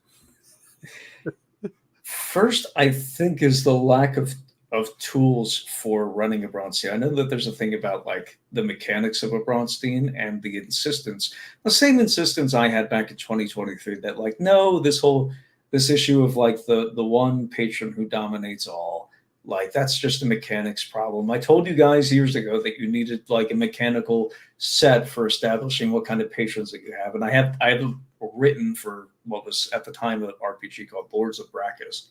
Okay. Like, hey, patrons are going to drop them in, and they can have up to one friendly patron, but they must have two hostile patrons. Mm-hmm. I said, and there's like this level range for them. Like, I'm so clever. I still think that those tool sets are needed, not for generating patrons necessarily, but for managing the events. I really think that you need the equivalent of like an analog computer, sort of like the AD&D combat computer, but probably about like one additional layer of complexity to track this stuff and to feel like you are introducing events at the right moment. But a lot of it's like in AD&D, there are 4 possible triggers, I believe, for doing a morale roll, but it is not dictated to you which ones you will use. Okay. Right? These are all eligible triggers for morale, but you are not told generally do this one when this thing happens, but they're available for you because even there, Gary has this sense that the line between the game and a farce of the game is so thin that this part can't be procedural. The trigger for the procedure can't be procedural. It has to be through human intervention to see a vibe to get it just right. That's a difficult space to be. But I think that if our tools were maybe a little more advanced for running Braunsteins, I think it would be more effective. This idea, if it would take investigation to figure out what is the curve, what well, is right. I'm not surprised that the forms guy thinks he needs a tool. Yeah. But like that, no, I don't need it. I can like pop this stuff out all day and I do it. I just think that, but there's a pattern behind what I'm doing. So there's an definitely a pattern assumption that if we just come up with an elegant enough rule that it will head off the human nature that we've been seeing that spoils it. No. I think that I think it's just going to reduce the feeling or the sensation that you've been had, that Yeah. you've lost the game, that your player, like treating the referee as a player, giving them a character sheet, I think is probably what that computer looks like. Wow. Okay. Yeah. That is way outside my Did frame of you see the reference. stream I did about Matt Colville pitching the idea of a DM's character sheet? I haven't. I need to watch that. I think it's a stream all called new to like me.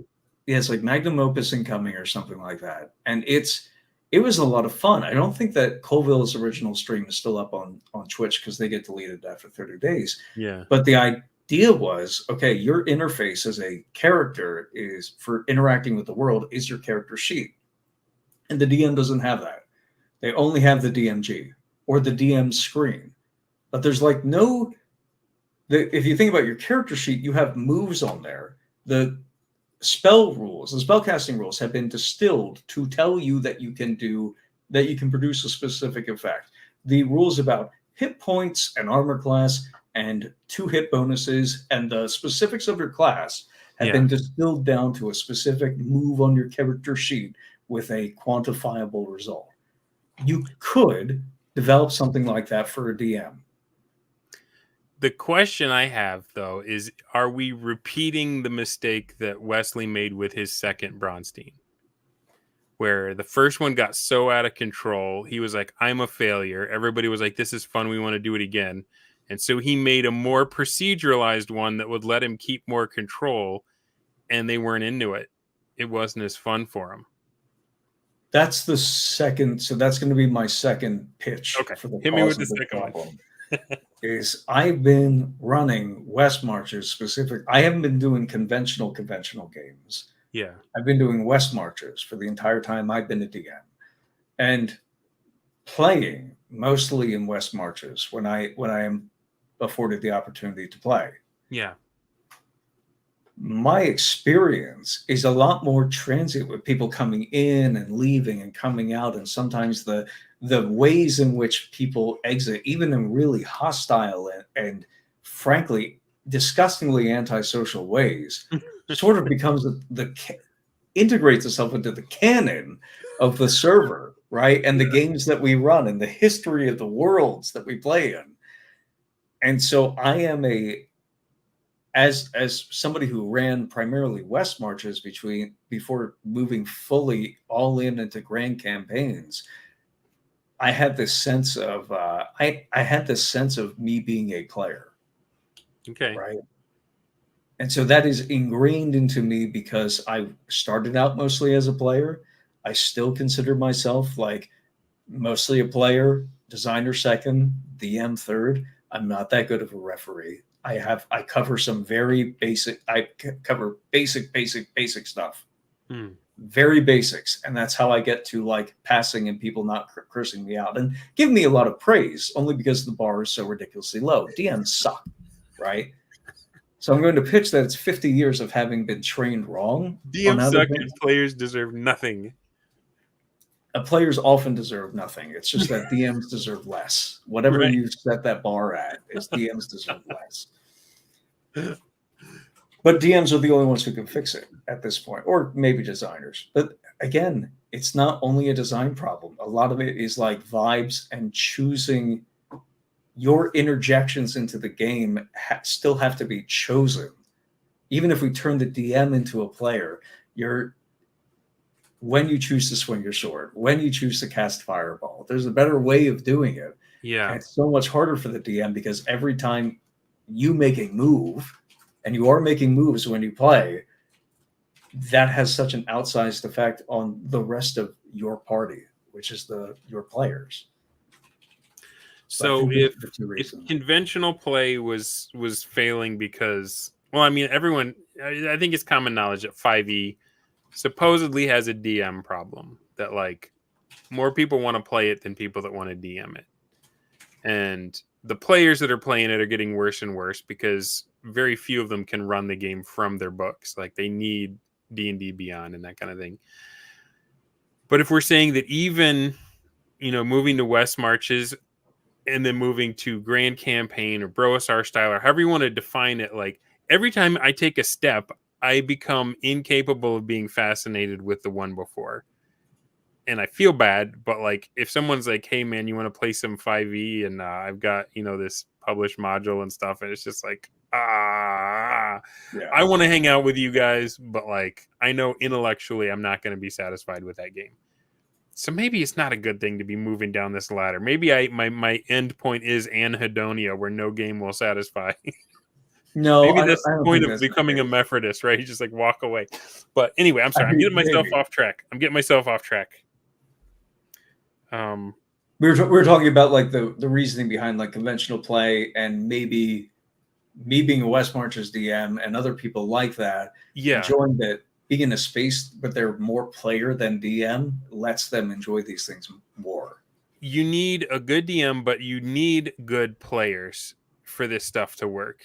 And I don't know how, like if you're on my mindset is, I don't know who my audience probably isn't who I think it is, but in my head, my perfect audience are people that are curious about this BROSR style of play. They want better experiences than what they're having. Maybe they've heard of some of the stuff we've done and it just sounds mind-blowing. And they're like, I want to have that experience. But I don't want to set them up to fail where they try something with players that are totally conventionally minded and it just goes splat. Not because they didn't have the right ideas, but because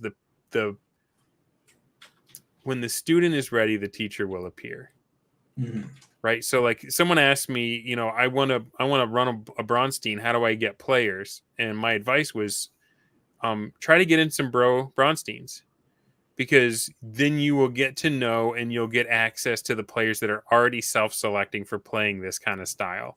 People that are interested in it, that want to move the needle and want to get better at this. You play a Braunstein, you get suckered. My last episode where Crafty was talking about how he just pretty much talked another player into giving up and joining his faction. And the guy was like, I had fun. I thought we both won. I didn't realize it had been played. And Bradford was like, this is how you learn. Go back, look at what you did. What are you going to do next time? And that's how you get better players. As I mentioned to curator, or that I give the curator, was, hey, play in somebody else's Braunstein.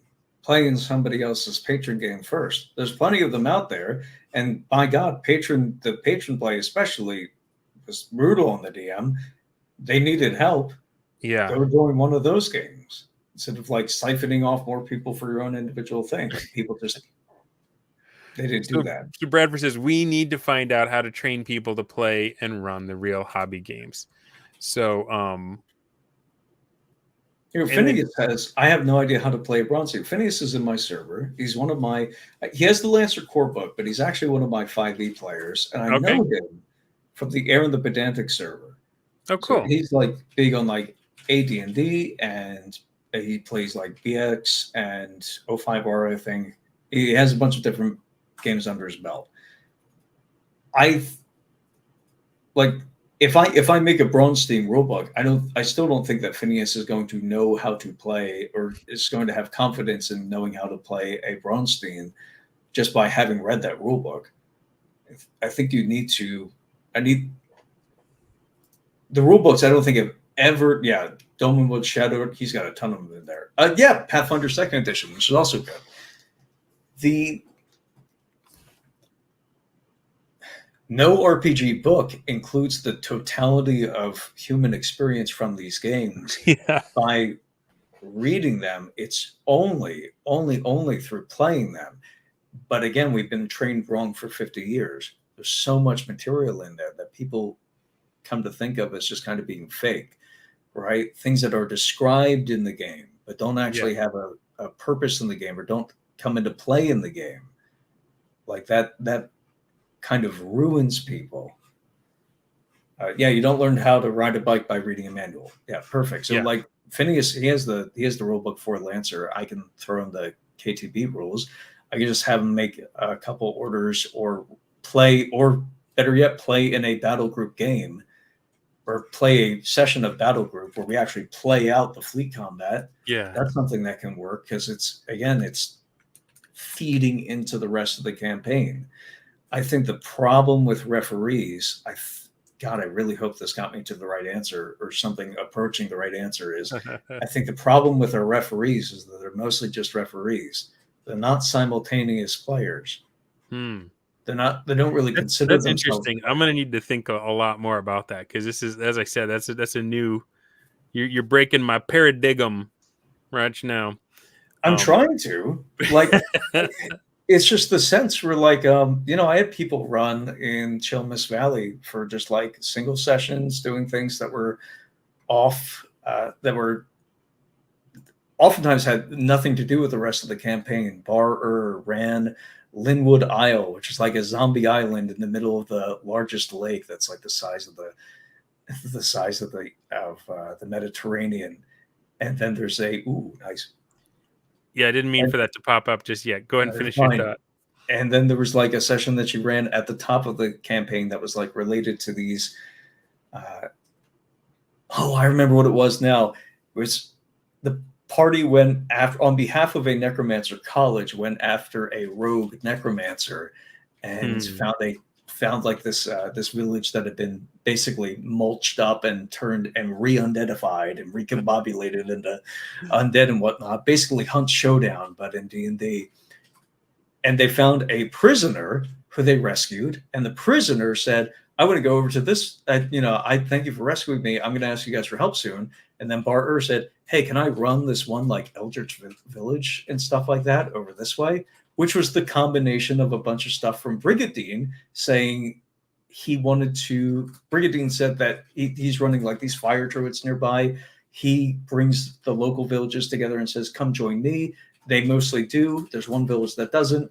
They find out that they're worshiping an eldritch god and like wounds the dragon that he's trying to capture and wounds a bunch of his troops. So he's sending the players in to go there. I'm running the character of the secret cultist that is leading the players to the slaughter. And somebody who was playing in the game last session is now running that game. Yeah. While I'm playing the character that I introduced last game as the DM. It's that kind of fluidity that I think is it necessary. It takes a player though that's not going to be totally hooked to one point of view in the game. That can be willing to be like, okay, well, I'm going to switch.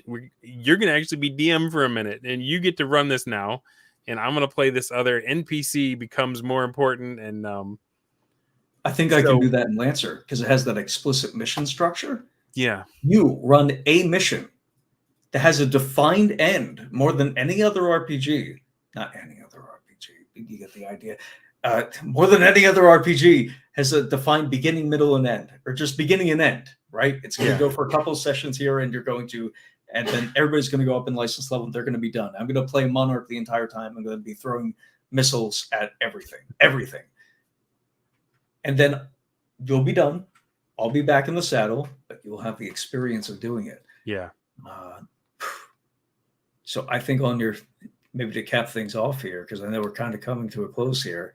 Well, we're coming to a segue, is what we're coming to a segue. Okay, that's fine. Finish your thought. The DM character sheet must have the spell switch places. I love it. So this is a good time to segue. There is actually a book out there now. You are a contributor. I am. I wrote the Green Martians and not Tharks. I mean, not Tharks, Green Martians. This is I feel like this product is a watershed moment because this thing is 60 pages and several just hard-hitting essays I'm thinking about my man Phineas here, who's like, I don't really understand how to play a Braunstein. I don't have any idea.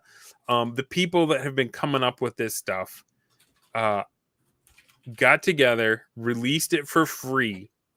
I've got the link to it down in my description of the video here. I feel like they named it BROZER because that's what Griff called us when he came on my show. Yeah. To No, check that me seems on to be that if the that's not idea. accurate. Griff, we could still do that WIC debate at some point if you're, Well, Griff's probably tired. He had they had Arnecon this weekend, which Yeah. they did put a couple videos online. You could watch some of the sessions, and that was interesting to me. I really enjoyed.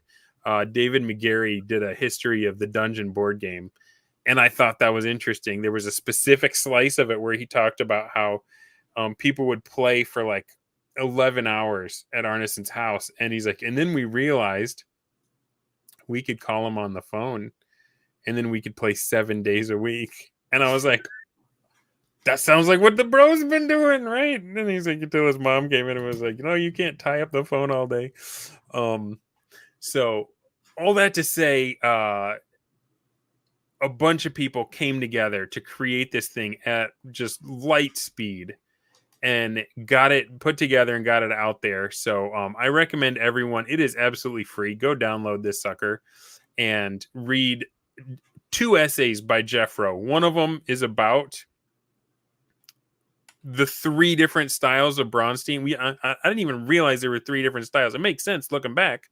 I've had people talk about all 3 of them, but until I read that essay and Jeff Rowe busted it out, like, one style is we're going to do it in one sitting. We're going to do it in one night, 6 hours. Everybody comes over and it's crazy.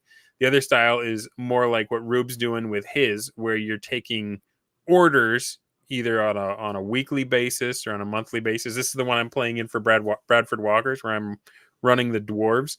I give him my weekly orders, and then he takes everything together and tells us the state of the world. He puts it out there.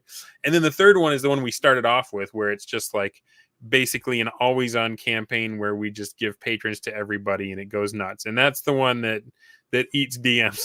That's the sooner or later. No, the better the DM, the longer they'll last.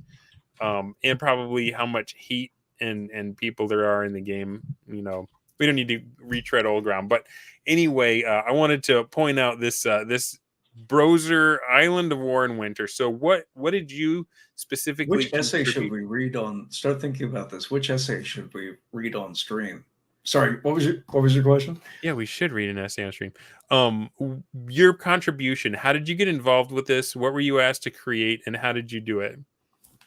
So I went with, let's see here. Back in the Trilopolis game, I ran the Tharks, right? The Green Martian. So you were the Tharks. Okay. I was the Tharks. And I very quickly had one of my skiffs stolen. This probably influenced a lot of my patron play. And what just happened with us in the Lancer game is Wigma immediately stole one of my skiffs. This was my first introduction, by the way, to the unarmed combat rules, the weaponless combat rules of AD&D. Oh, they're so good.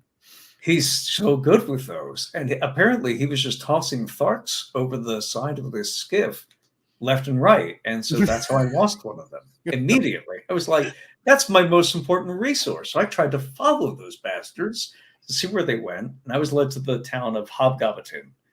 So the goblins I actually had an alliance with. The hobgoblins I did not have an alliance with. The goblins, we traded a bunch of their soldiers, left some of my Tharks with them, a pittance of Tharks, took a very large tribute of goblins to come with me, because Tharks don't have a lot of numbers to them. They're good, they're around here. Numbers. Yeah, I need some chaff, Yeah. And so I dumped them in, and eventually there's this siege of Hobgoblin where we're like launching pine sap over. I say that the goblins suggest this, not the Tharks. The Tharks wouldn't be familiar with this, but the goblins decide that they're going to take pine sap and start using the skiffs and carriers to kind of like lob it over the sides. And we had already captured some trebuchets and stuff like that. And so we're going to siege Hobgoblin. Meanwhile, the hobgoblins apparently tunneled underwards into the mountains to exit, So while we're besieging an empty city, also a bunch of gnomes come out of the woods and attack us. And so that was that awesome. inspired, that dynamic was just perfect, right? And I feel like it was perfect because I was writing the action of it. I wasn't worried about minus Mandolf or whatever. So that I took that, and somebody had to do Tharks. Somebody had to do the Martians. Obviously, I was going to do the Martians. I was late by a couple of days because I have a Kickstarter that's like 4 years late now. So like, So you were to get a little piece of the pie. Indisposed, right?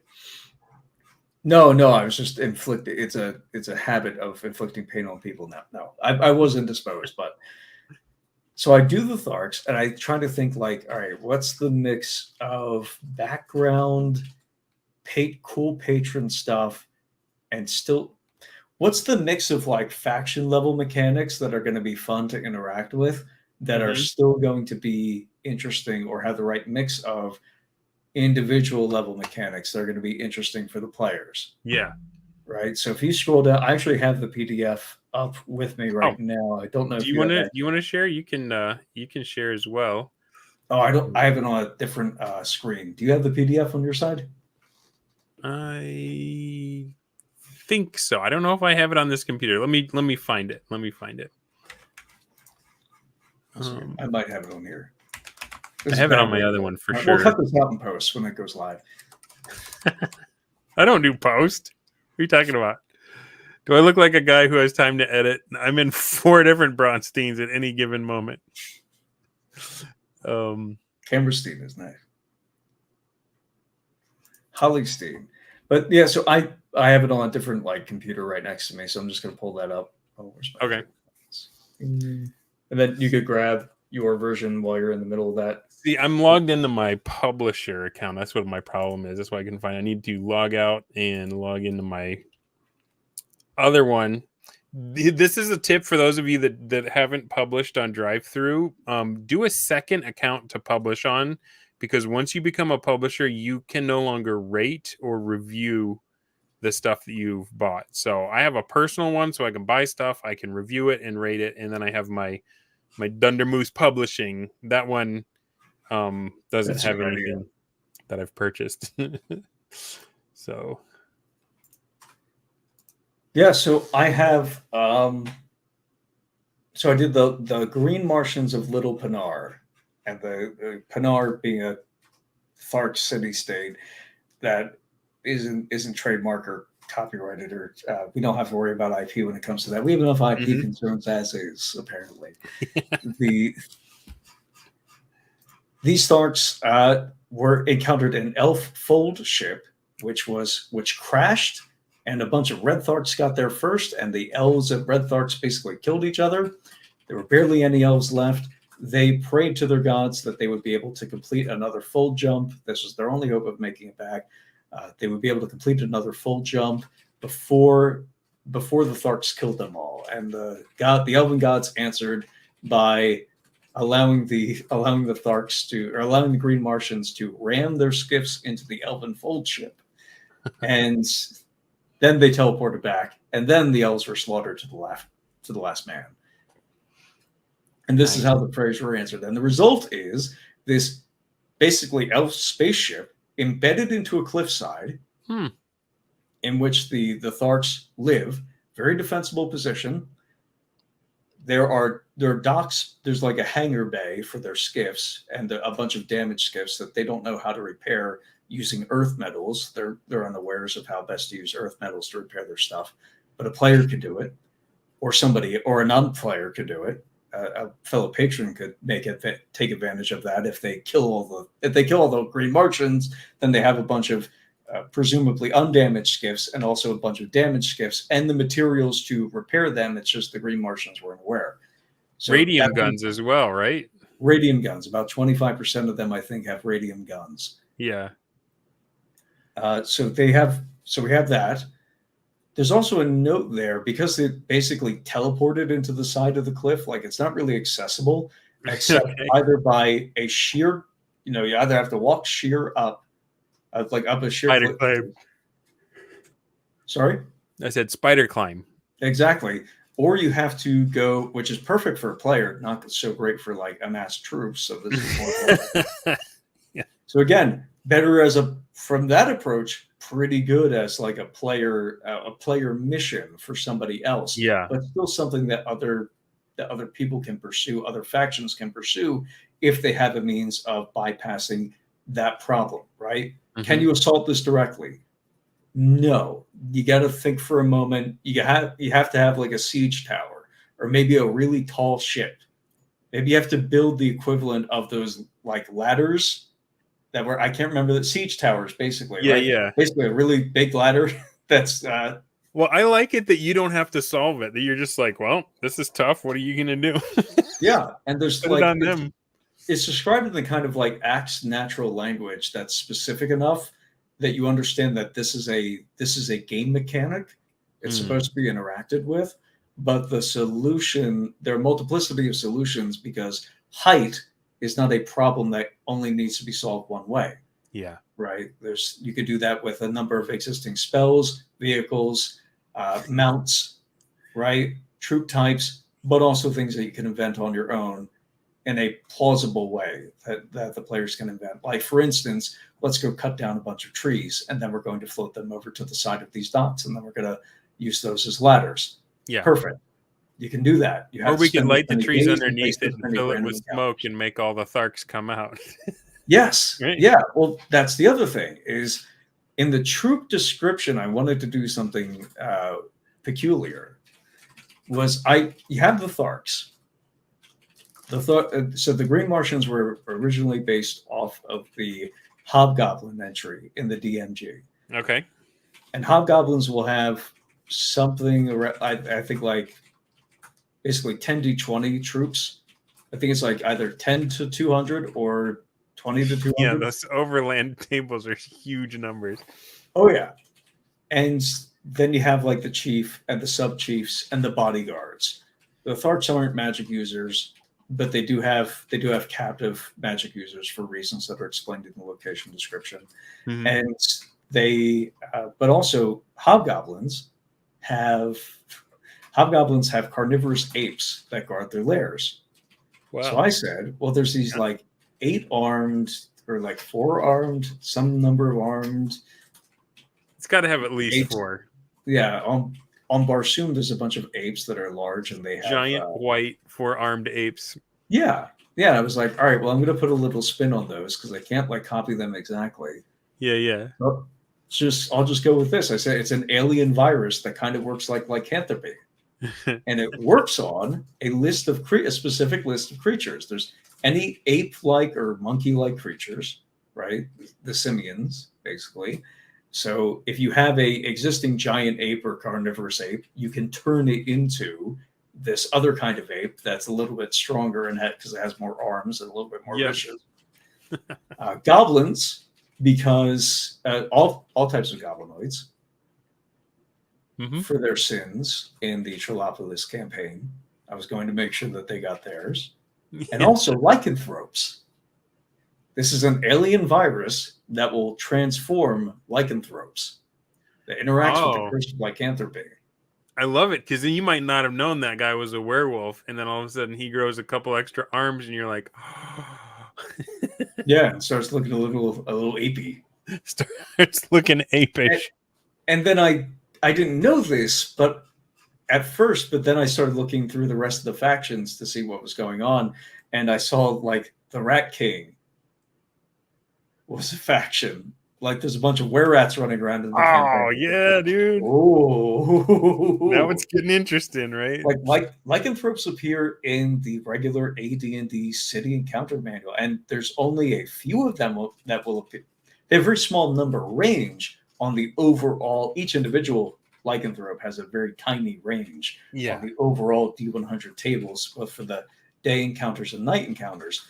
But they do appear every once in a while, and so there's sometimes sometimes a whole room full of were-rats shows up for your level 1 party, and I thought that was when I first started running AD&D 1E with like coworkers and stuff. And I was like, this isn't going to end well, but they They were able to talk their way out of it. Very good. Thank God for encounter reactions, right? That's right. So you give them a description, you give them a location, the amount of troops that they control, and then even in the troops you get like sub chief, sergeants. So like you get fighter level 6, fighter level 4, bodyguards, and there's women and children involved as well. You give them equipment. I think 100% of the existing troops is the idea that there are also those present as women and children in the camp, just like the Hobgoblin entry. Yeah. How important is getting the goals part right? The last section. Ooh, so this was really difficult. We actually had to cut a few. We actually had to cut a few pieces out to make sure that it stayed in 2 pages. But because some of them, okay, so some of them are implied. I tried to stack them, right? The implication of having this secondary resource of savage troops that can spread their curse and by implication be loyal to the existing faction is that you should go find. I mean, if you have a bonus against goblinoids, lycanthropes, and apes, you should go fight some goblinoids, lycanthropes, and apes, right? Yeah. That's a sub goal that's sort of nested in the description. Ditto for the skiffs and stuff like that. But then in the description, in the goals, I think there's 2 big ones. I want to see what's actually left of the original. So raiding is the spice of life to green Martians, and they wish only to extend this empire of cruelty across the stars. With the help of 6 magic users of 6th level or higher, or half as many illusionists of 4th level or higher, they can use the elf vessel to bridge with their home planet, transporting 10 to 100 green Martians as per the gate spell. So that gives them incentive to connect. Yeah. So they have to go out raiding, and they have to not just attack magic users, they actually have to capture them, which is important. This has 1 skiff comes through for every 40 Martians, carrying an additional 10, and 1 carrier comes through for every 80 Martians, carrying an additional 20. There is a 1 in 6 chance of red Martians spilling through instead. These Martians have an additional +1 weapon dice, but only 10% use radium guns. This chance increases. This is something I did in 7 Willows. I called it 1 in 6 incrementing. This chance increases to 2 in 6 and so on until it occurs, resetting to 1 in 6. So one goal is every time you do it, you're more and more likely to get a red. Yeah. Eventually you will get a bunch of red troops, and you could roll. Those totals are high enough that you could presumably actually get more red Martians than are in the camp itself right now. Or sorry, more red Martians than there are green Martians in the camp itself. And then you have an entire new faction. That's I love it.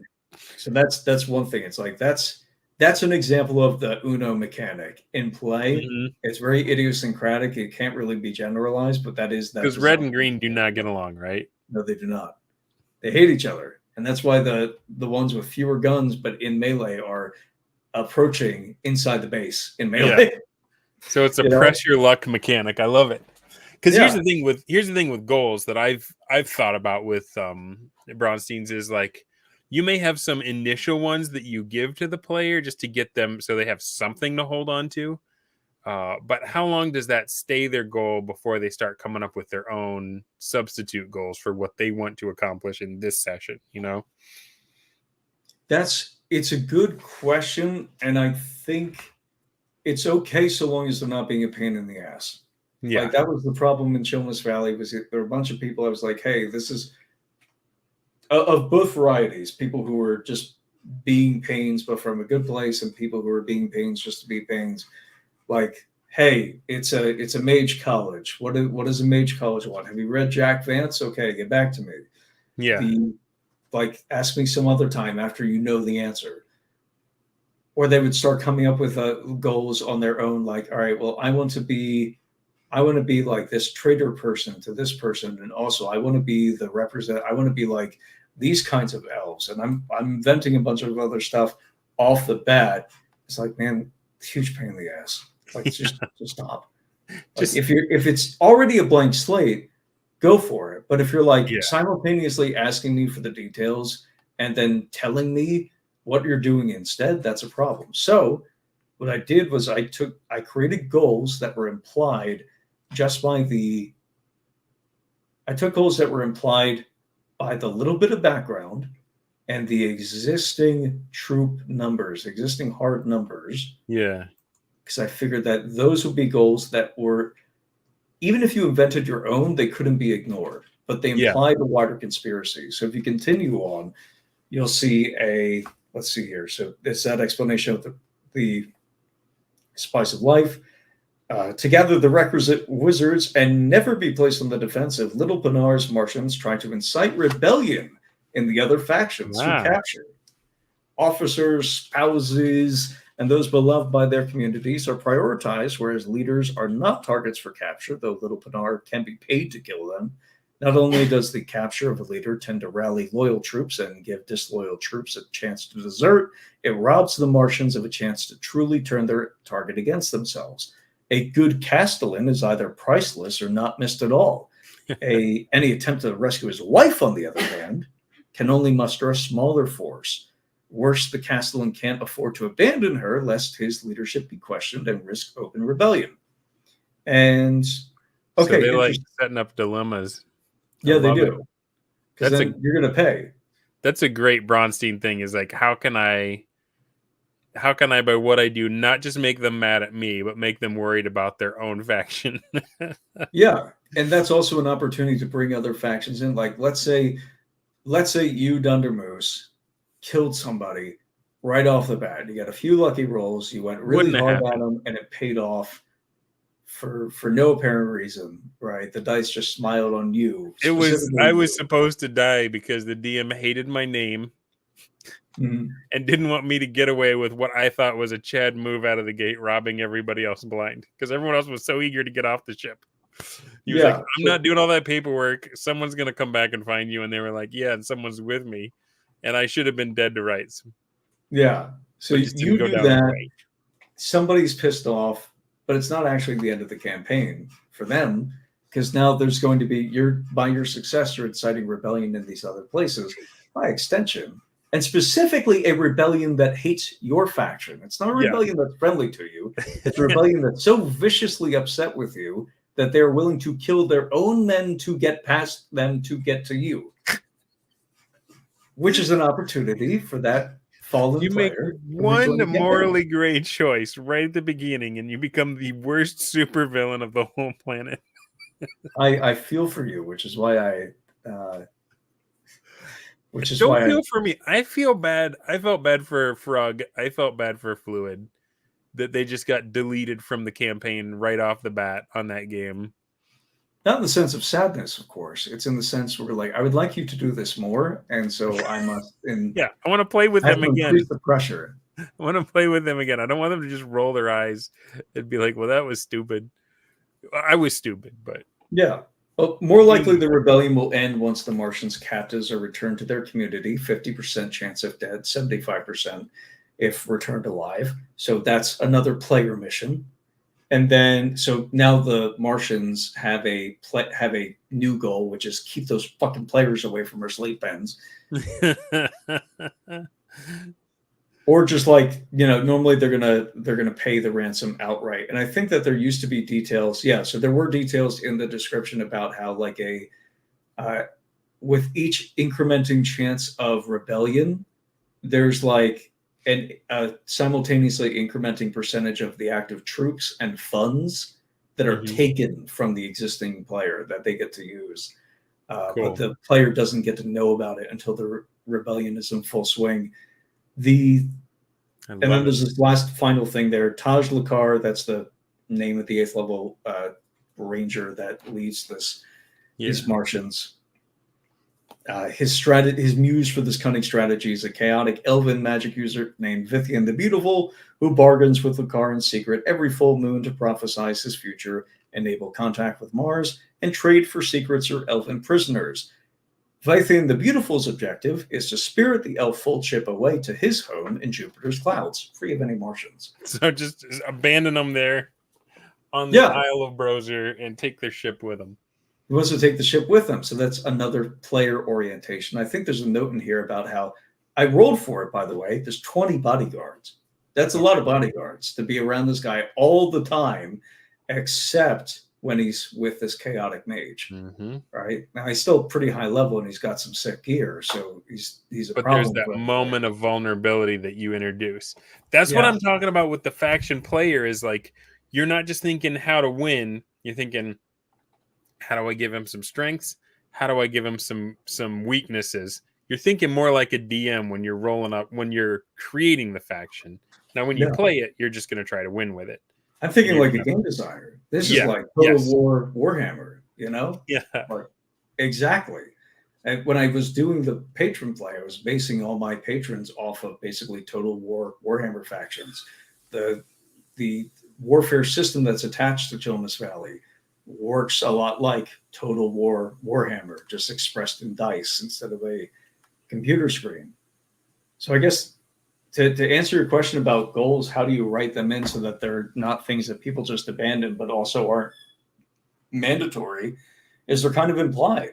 Like, oh, in the troop section, I don't know if it's still there. I think it might be in the location description. The only way to get to Little Pinar by land is to go through one of 4 monster lairs that are connected through a grate in the ceiling of the back of the lair to Little Pinar, where they will occasionally drop slaves, like worthless slaves or spare food or something like that, to try to bait to try to bait critters. And then if you encounter a critter if you the player encounter a critter in Little Pinar's hex, there's a chance, I think it's a coin flip, that if you don't encounter it in lair, then that means its lair, provided one is available, is in Little Pinar. There's any moment that beholder or dragon or whatever that you come across could actually be living as an extension of Little Pinar. It's just taking up residence. So there's a dungeon to get in, and you could consider their home as partial dungeon as well. Part that's in the rock. I love it.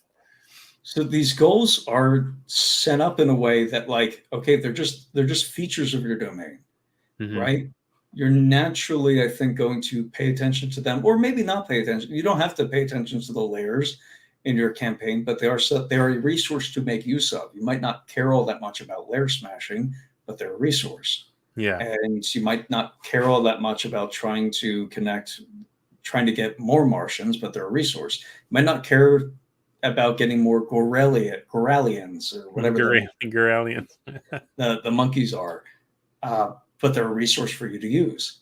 And so I stack up all these individual resources that you can use that imply going after other people or defending against other people. Gives you options, but also hooks.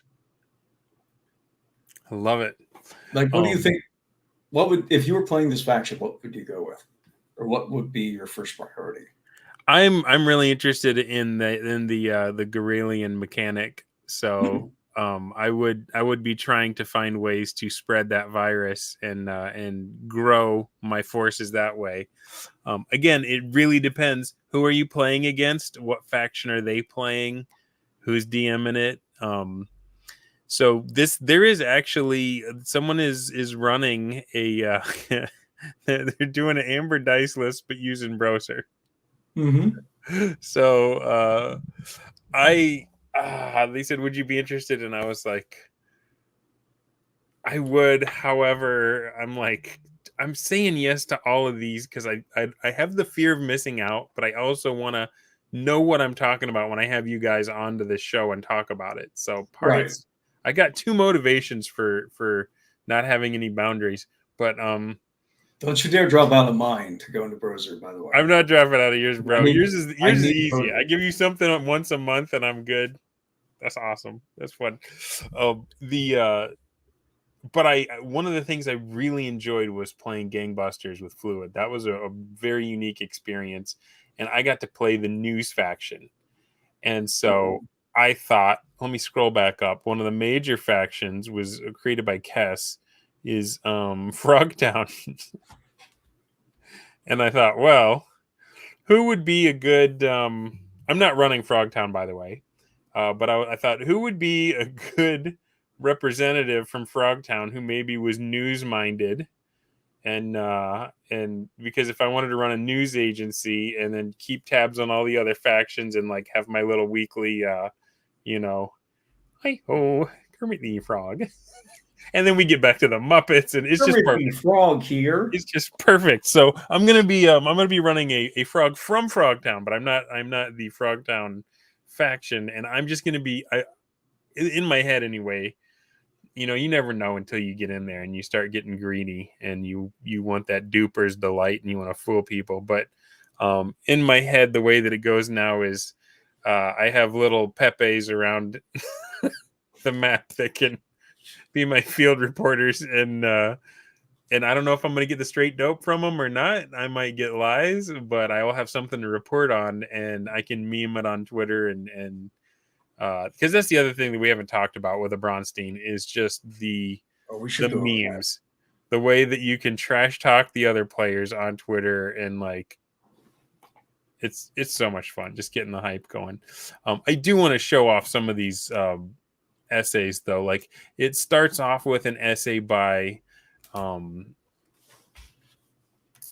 Gabe and Contorted Trash on why is our Braunstein scenario free, and this one is amazingly well thought out.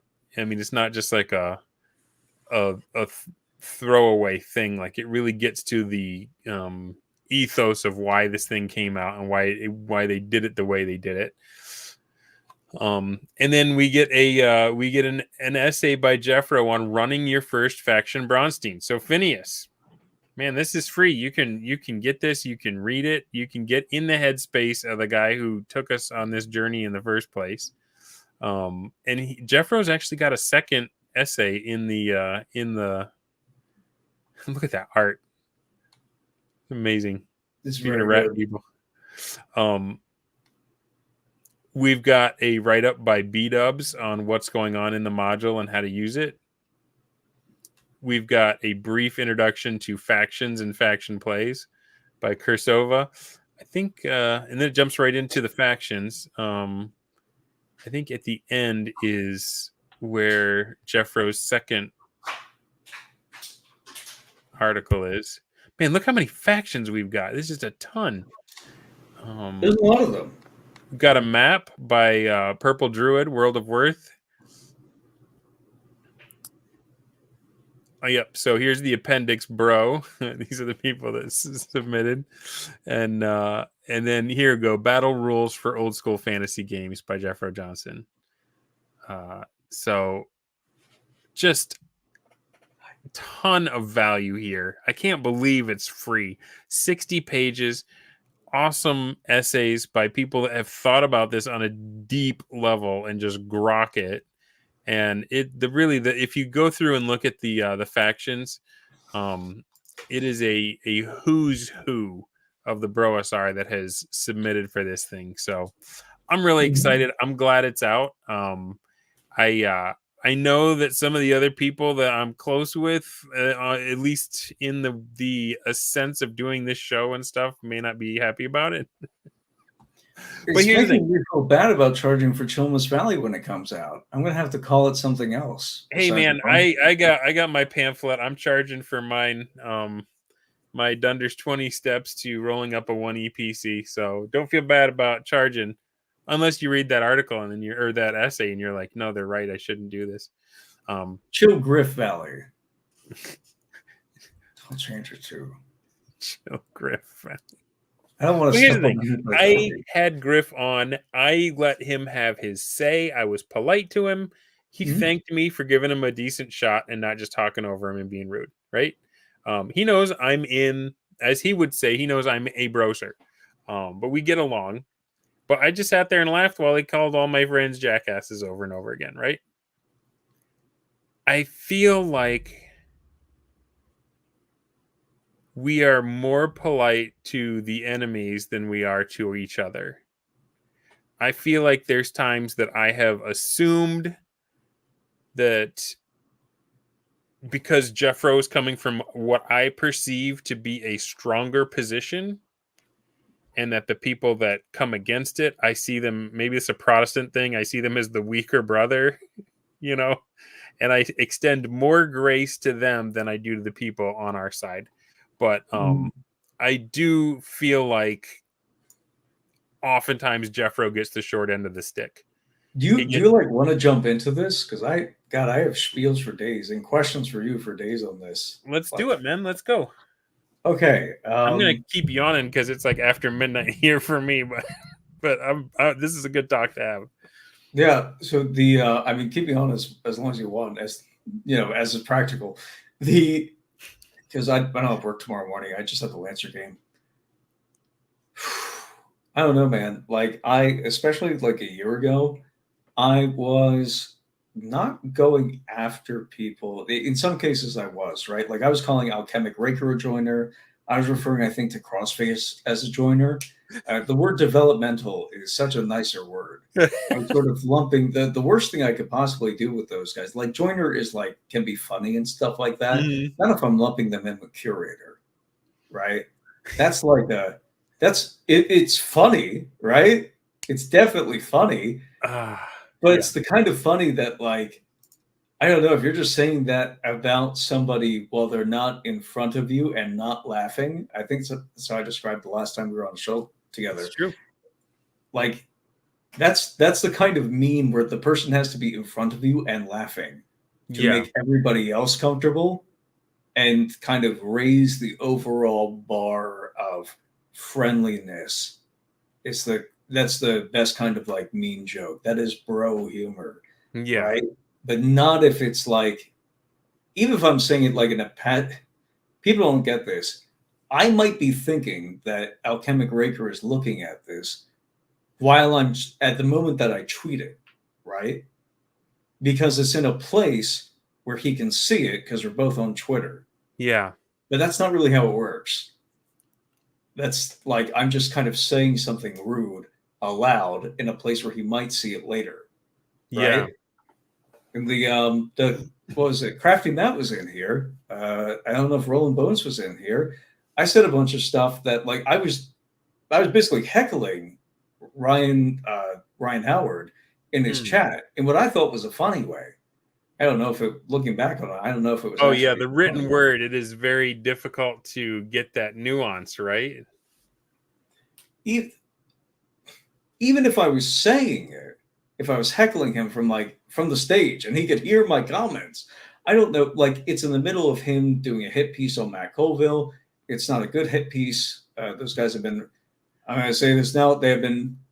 Crafty Matt, you should apologize at some point for getting literally everything wrong about Colville's MCDM project so far. Not one of your predictions has come to light. And they're attacking a creator I like. Yeah. But it's not really cool to say that in the middle of a show that they're doing about it. You know? The fact that I'm right is not a shield for me being gay about this. That's what I think I said in the BROSR group DM. What do you think about that? What's your best practice? My thoughts are, those on the outside, the ankle biters that are just always going to be mad no matter what. They say that we're a cult. And it's like, if you've been in the back channels, there's just way too much resistance and accountability for it to be a cult, right? Yeah.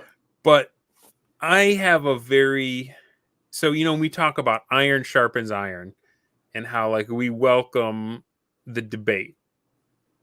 And that's true too. But I don't know if this is just me. I can't speak for anybody else, but I feel like there's a difference between hashing it out in the back channels and slamming each other around and coming out in the public forum where we do get just absolutely blocked and muted and quote tweeted and dunked on by people who have no idea what they're talking about all the time. And so to me, there's like a difference between saying it to each other's faces and facing the music and, clapping each other on the back as we walk away from it, spitting teeth, and coming out where the detractors can see it. And so I Yeah. don't know. Maybe that does sound cult like. If it is a cult, then the leaders are like the most abused cult leaders I've ever seen, right? Like, Definitely. Definitely. So Like this last round that Jeffro's gotten was the round that I was giving to him a year ago for a yeah. period of 6 months because we immediately had the no prep thing after that. Well, I saw a glint of this in the random table show Mm. when you and Night Danger started going at it, and I was like, these are two guys that are gonna cut from the same cloth, right? You guys both enjoy the debate for the sake of debate. You enjoy an opponent with a well thought out position that you can interact with, and like I saw you both light up in that interaction. Mm. But not everybody's like that, and there are some people that if you got two like that going together, like you guys are probably the most comfortable in the room, and everyone else gets nervous, right? Yeah. Well, I don't know if you noticed this, that debate, at least on my end, and almost certainly on Night Danger's end as well. Because I think he's a year older than I am. So I'm the youngest BROZER around. Right on, man. The Your boy. I'm only 27. Right on, whelp. Pretty much. We're both in this space where we know that we like arguing and hashing it out, but we're like picking points to stop and ask the other people questions and Yeah. ask the panel questions. And the barbs are funny, good radio, right? Where I Yeah. sneak in like, hey, well, now that we've Well, established, you and I even talked about that afterwards, like after the show was off. Like that yeah, was good radio. That was fascinating to watch. yeah, Yeah. it wasn't just like repeating it wasn't just about repeating our opinions I'm going to lean forward now, like I'm playing Halo 3. It wasn't just about repeating our opinions for the other person and saying it like a little bit more forcefully or a little bit more meanly this time. It's an evolving conversation where we're asking people questions about the other things. The other participants, we're asking you Dunder Moose had just gotten there. You're thrown into what maybe looks like the middle of an argument, maybe could be a really good radio debate, could also just be an argument that is entertaining but destructive. Hey, Dunder Moose, what do you think about this? Right? I like chess. Boo! Yeah. Shut up, Dunder. Kind of pulling you in a little bit to Yeah. sort of not to decrease the tension in the room, but almost to accelerate it, but make you part of the process. I appreciate the inclusivity there. I didn't know what I was Yeah. going to talk about. It's that kind of crucible action. Whereas like a year ago, where I'm talking about no prep, there's one person who Shadow over Sajenka is getting dunked on for the Desert Swamp thing. I am opposed to what was being described as no prep, but also dunking on Sajenka at the same time. I'm not making friends with anybody. I'm like, don't associate me with Sajenka. Sajenka thinks that desert swamps are dumb, right? He thinks that putting a mountain next to a desert is dumb. I think that's obviously fine, obviously correct. My opposition to no prep is do it before the session, you morons. Yeah. What are you doing? I have to sit. I know that you feel engaged because you're at the head of the table and you're currently rolling the dice. I just need you to step outside of your moment, step outside of yourself for a moment, right? Put yourself outside of your wife's shoes when you think about like how you interact with the world and whether you're considering the feelings and thoughts of other people or just yourself, right? And imagine watching you roll these dice. Do you have the same level of engagement at that point? Is that the same momentum that's being kept up throughout the course of the dungeon? Or But you could see where someone could grab that and say, and that's why we just fudge rules in the moment because we don't want anyone to ever have to wait ever. And I'm like telling you, man, one of the most interesting sessions I was in, Macho Mandolf was DMing it. My guy had opened a chest of gold coins. I checked for traps. There was no traps on the chest. However, the gold coins had been coated in poison. And then we had to figure out AD&D's very intricate poison rules because there's not just poison or not poison in AD&D. Like there's more expensive poison, there's cheaper stuff, and is it contact, is it ingestment? And so like we stopped the session and everybody was out there flipping and reading and weighing in on it. And like, especially the assassin characters, oh, you better believe they were paying attention. And for us, it wasn't about the continuing, it wasn't about the episode going on or like not going to a commercial break. We were like, as players that were fascinated with the game and wanted to get better at it, we were legit interested in the answer to that. Now, obviously, that's not every player or group. I might disagree a little bit. I think that is everybody being invested in the game, because one person can find the rule that's going to change the outcome of it. That's right. You're all playing Dr. House in that moment. You've just changed classes in related to our exactly. And my point is, for people that would say, "Oh, you shouldn't have stopped. You should have just house ruled it and then gone back." I'm like, no. You will remember that rule much better if you stop and everyone's searching, because then it becomes a memory. It's going to change the course of the campaign potentially. Whereas if you just do what you want to do and then hope the DM goes back and reads it, then it's just on the DM at that point. Yeah. And are they going to remember it the next time or whatever? I don't know. Which is the problem to my mind with like not rolling some encounters beforehand or some dungeon rules beforehand. Also because I had people in my server who were like, yeah, I tried to do Braunstein and patron play in one-to-one time and then describe their campaign. It's like, yeah, well, I told them to invent some factions. And I had them make characters. And then I said that they could try to find a dungeon. And then they went to a dungeon. I had them start rolling up the dungeon. It's just like, yeah, I see what you're saying there. One of these people should be DMing. There's no like, I get the no, I get like the not over investing thing.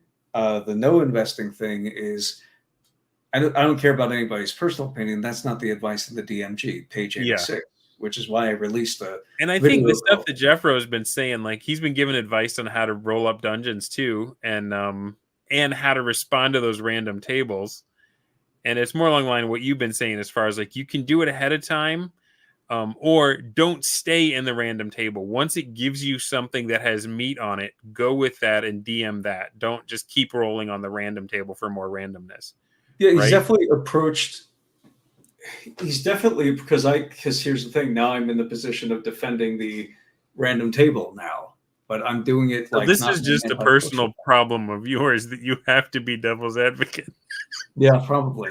No, I have a very specific position, right? So last year, I don't have a problem with the random results. I think in virtually every case, you will become a better DM and produce a better campaign by discovering the excuse for the random table result. By discovering an excuse for the random table result, rather than saying, well, this doesn't make sense, because the things that people think don't make sense are completely fucking nonsensical. Sorry for like that. Oh, there's a mountain here. I haven't seen a mountain before. Therefore, there are no mountains on the planet unless I generate the planet in advance. Guys, your character will see things that you as the player won't. And like nobody cares. And also, the moment you accept the presence of that one mountain, you could have mountains behind it. I don't know how far people think they see in real life. It's if you're on like sea level, it's 3 miles. Yeah. Or maybe it's 6 miles. That's not a far distance. It's 3 miles. And if you have a mountain in the way in between you and that, when I was in Maine, I didn't see every single mountain in Maine. Not even when I was on Mount Katahdin, which is I'm pretty sure the highest mountain in Maine. Definitely not when I was on Mount Kineo, which is not the highest mountain in Maine. It's in the middle of Moosehead Lake. There's mountains behind it, and you can't see them. But people don't. You can't see the swamp for the desert sometimes. The dunes just block the view. My position is always about trying to keep people from reverse engineering language that was created to describe outcomes. Yeah. And trying to reverse engineer the language to be the outcome. It's like, no, that's boring. The purpose of the random table, as far as I'm concerned, is you need content. You need content as quickly as possible. There are too many variables for you to individually evaluate each piece of content that you could be placing on the table. Yeah. right? So the game does that for you because it's better at it.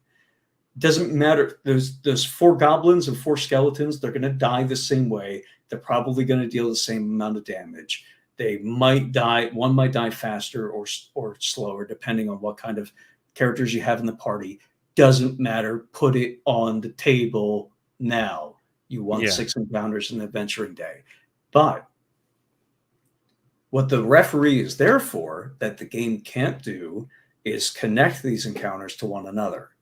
To say, I saw dwarves in this one place and automata in this one place, and then because there was a sinkhole that was filled with water, it was a magical well that was down here, and there was a giant turtle in this room that was oddly shaped, and upon rolling on the table for deep water, because there's this well in here, there's a Nixie in there. Okay, it used to be a dwarf hold. It was flooded. The top layers have been partially taken over by Nixies. The bottom layers have been taken over by mermaids, and they don't like each other. That's the kind of like run along with it thing. That's totally fine. The ideas hooking together in your subconscious. Yeah. Your job is to connect things, and the whole idea behind discretion. All right, do you recall like the things people are talking about when they say discretion must prevail, right? The idea being that, like, you do have the authority to ignore these tables. Yeah, you're not going to overwrite your own creativity just so that you can slavishly keep rolling on a random table. No, because your creativity is only that's exactly when you should do it. But like some of the weirdest and most mundane things just really stand out. Like I remember Jeffro, he must have just rolled on the weird noises table or something. We get in this room, it's just an empty room, and it just has one cricket in the middle of the room, just making cricket noises. So of course the party's like, well, that's gotta die.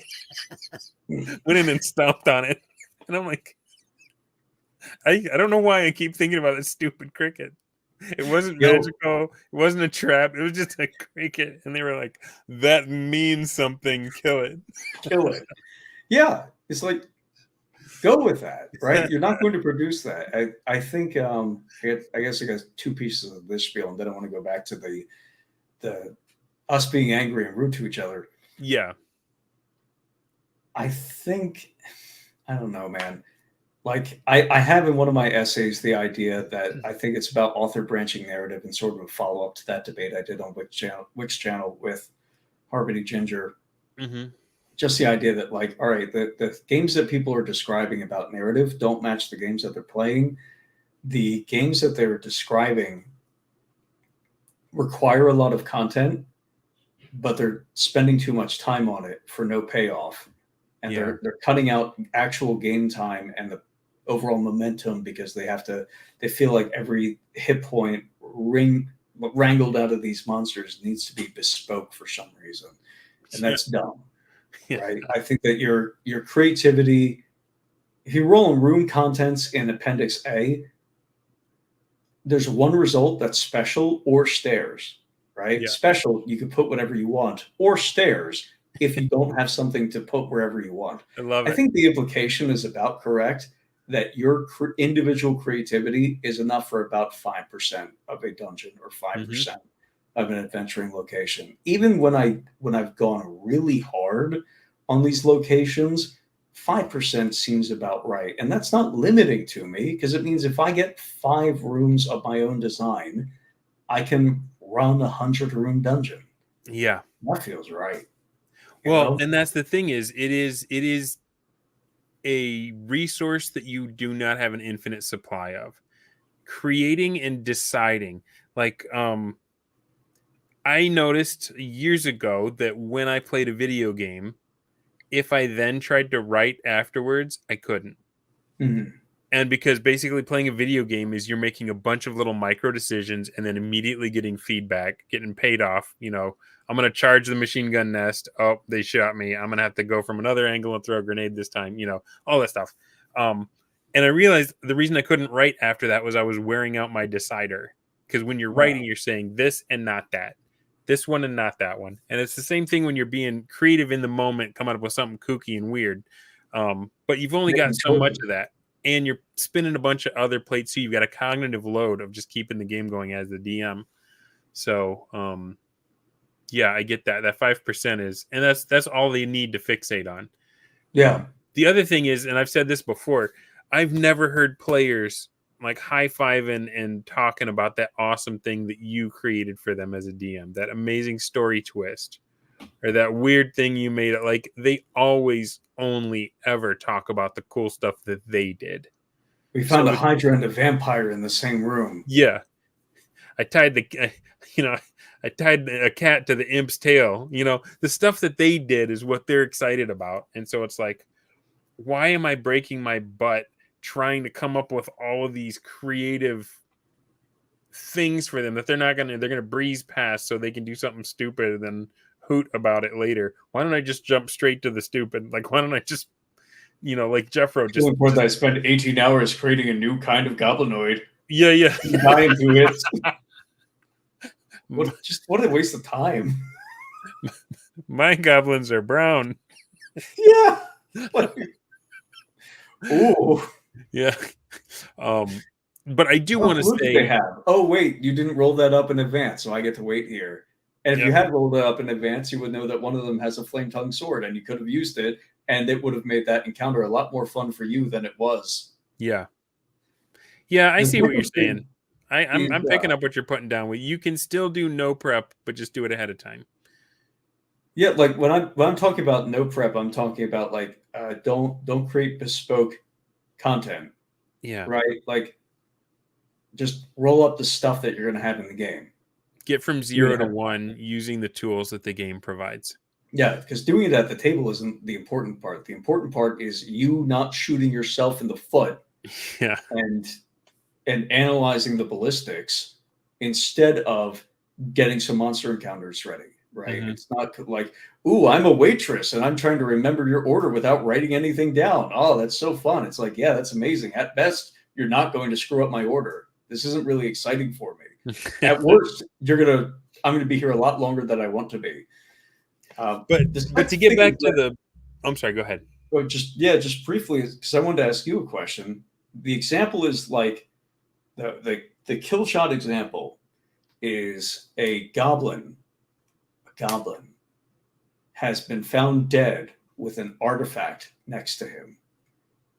If you're going to if you've decided that there's no way in hell that you could possibly make this work in your campaign, how are you going to scrub that? Or how would you choose, assuming that there's multiple ways, how would you choose to scrub that result from the immediate situation? All right. So you've committed to no prep, and everybody just watched you roll, and you look at the table and it says dead goblin with an artifact. Yeah. And you're like, this is going to unbalance the game in a way that will flatten it. You've been presented with a non-game result because you should not be given the artifact without some commensurate challenge beforehand. You and I agree. Jeffro agrees. Night Danger agrees. Joy Wargaming agrees. John Monson. And I think Gary even says to re-roll in the DMG if you get a treasure result that doesn't make sense. Or if you get the hint that they have read part of the DMG, you can punish them by taking away their magical items. For me, though, that feels like dice fudging, and that feels like cheating, no matter who does it. So for me, I would probably let them have the artifact, but it would be like powered down. They would need to do some kind of quest to charge it back up, or there's a piece missing, or there's a keyhole on it, or something like that. You know what I mean? Yeah.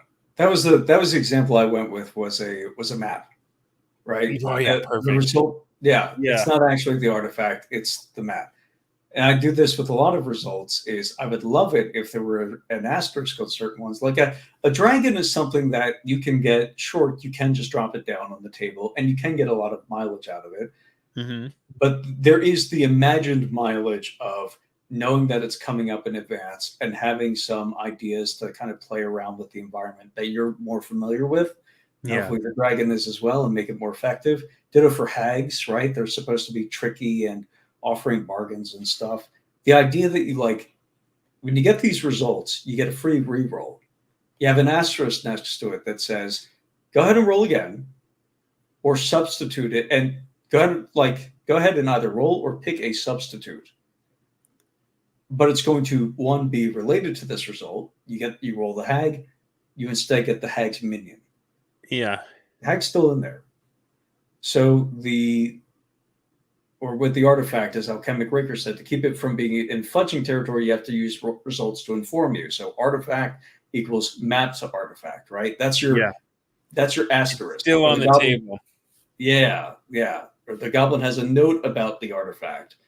So it's still like, because I didn't want to go with like the broken artifact thing, because that's like a tease.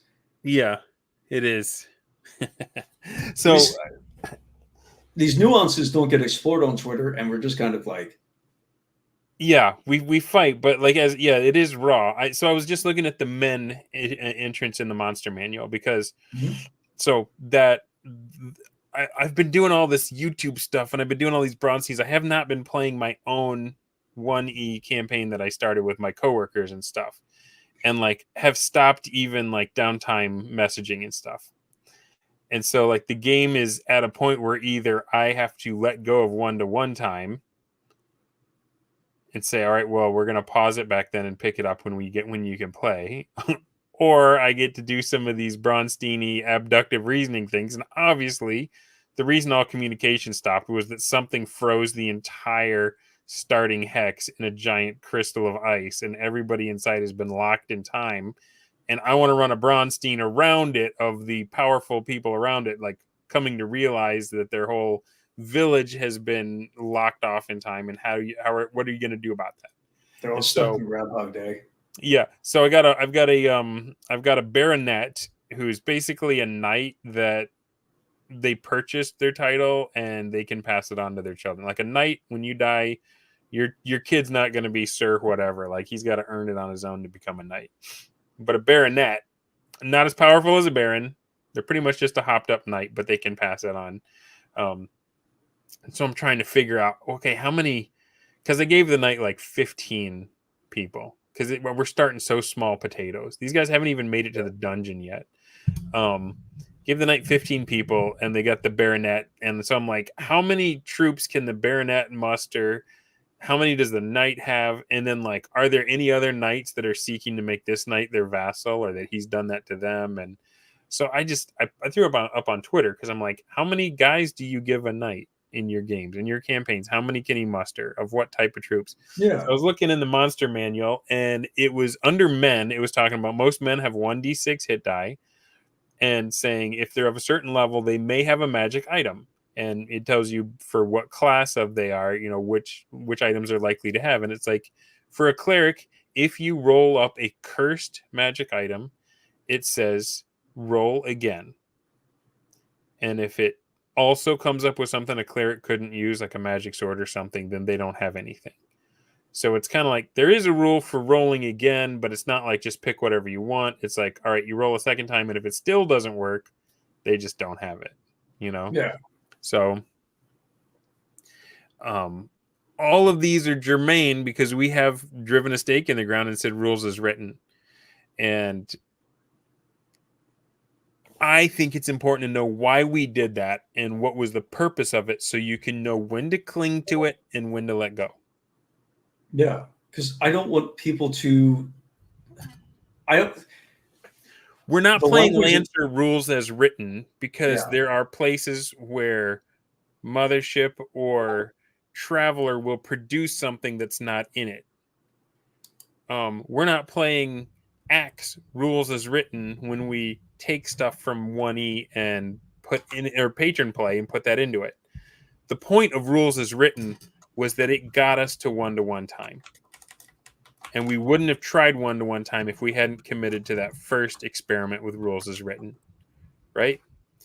So if I'm going to play a rules light game, I'm going to let go of the rules as written part of it, because I already got to the payoff that gave us with patron play and Braunstein and the other things. I'm going to take the parts I'm interested in, layer them onto that game if I'm going to play something that doesn't already have them.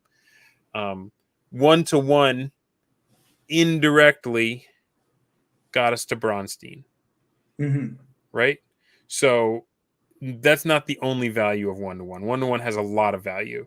So I'm not ready to just let go of that yet. But I'm trying to put this stuff into a continuum where you realize, you said use the language of the enemy, or even language that seems adjacent or seems like it could point to the ankle biters ways of conventional play that we have rejected. Yeah, and that's the problem, because that language of the enemy is really useful in changing, in identifying the difference between what you were doing a moment ago and what you are doing now. It's just the consequences of that is you're kind of poo-pooing all the other stuff that the guys liked, and not like, and if you're not going to tell them ahead of time, hey, like, there's elements here that I did not like. I still like the rest of the stuff. I'm hoping that I can do this. Then you're going to fight with them. The problem is that you've got people that haven't even accepted the first point, and they are just licking their chops and waiting to say, see, I was right. I knew you guys were going to get tired of all this stuff. I knew it was just a lark. I knew that I was playing right for my 40 years. Right? And that's the moment where, like, no, you haven't gone along with us to all the point. You haven't understood the nuances of each of these things. And I'm guilty of this as well. I have been so fortunate to be so close to the people that are doing this stuff, but I'm not going to pretend like I totally grok it, right? But here's the thing that I do know. I have gone out of my way to be polite to people who are not polite to Jeffro. Yeah. I do not know if I have gone out of my way enough to be polite to Jeffro.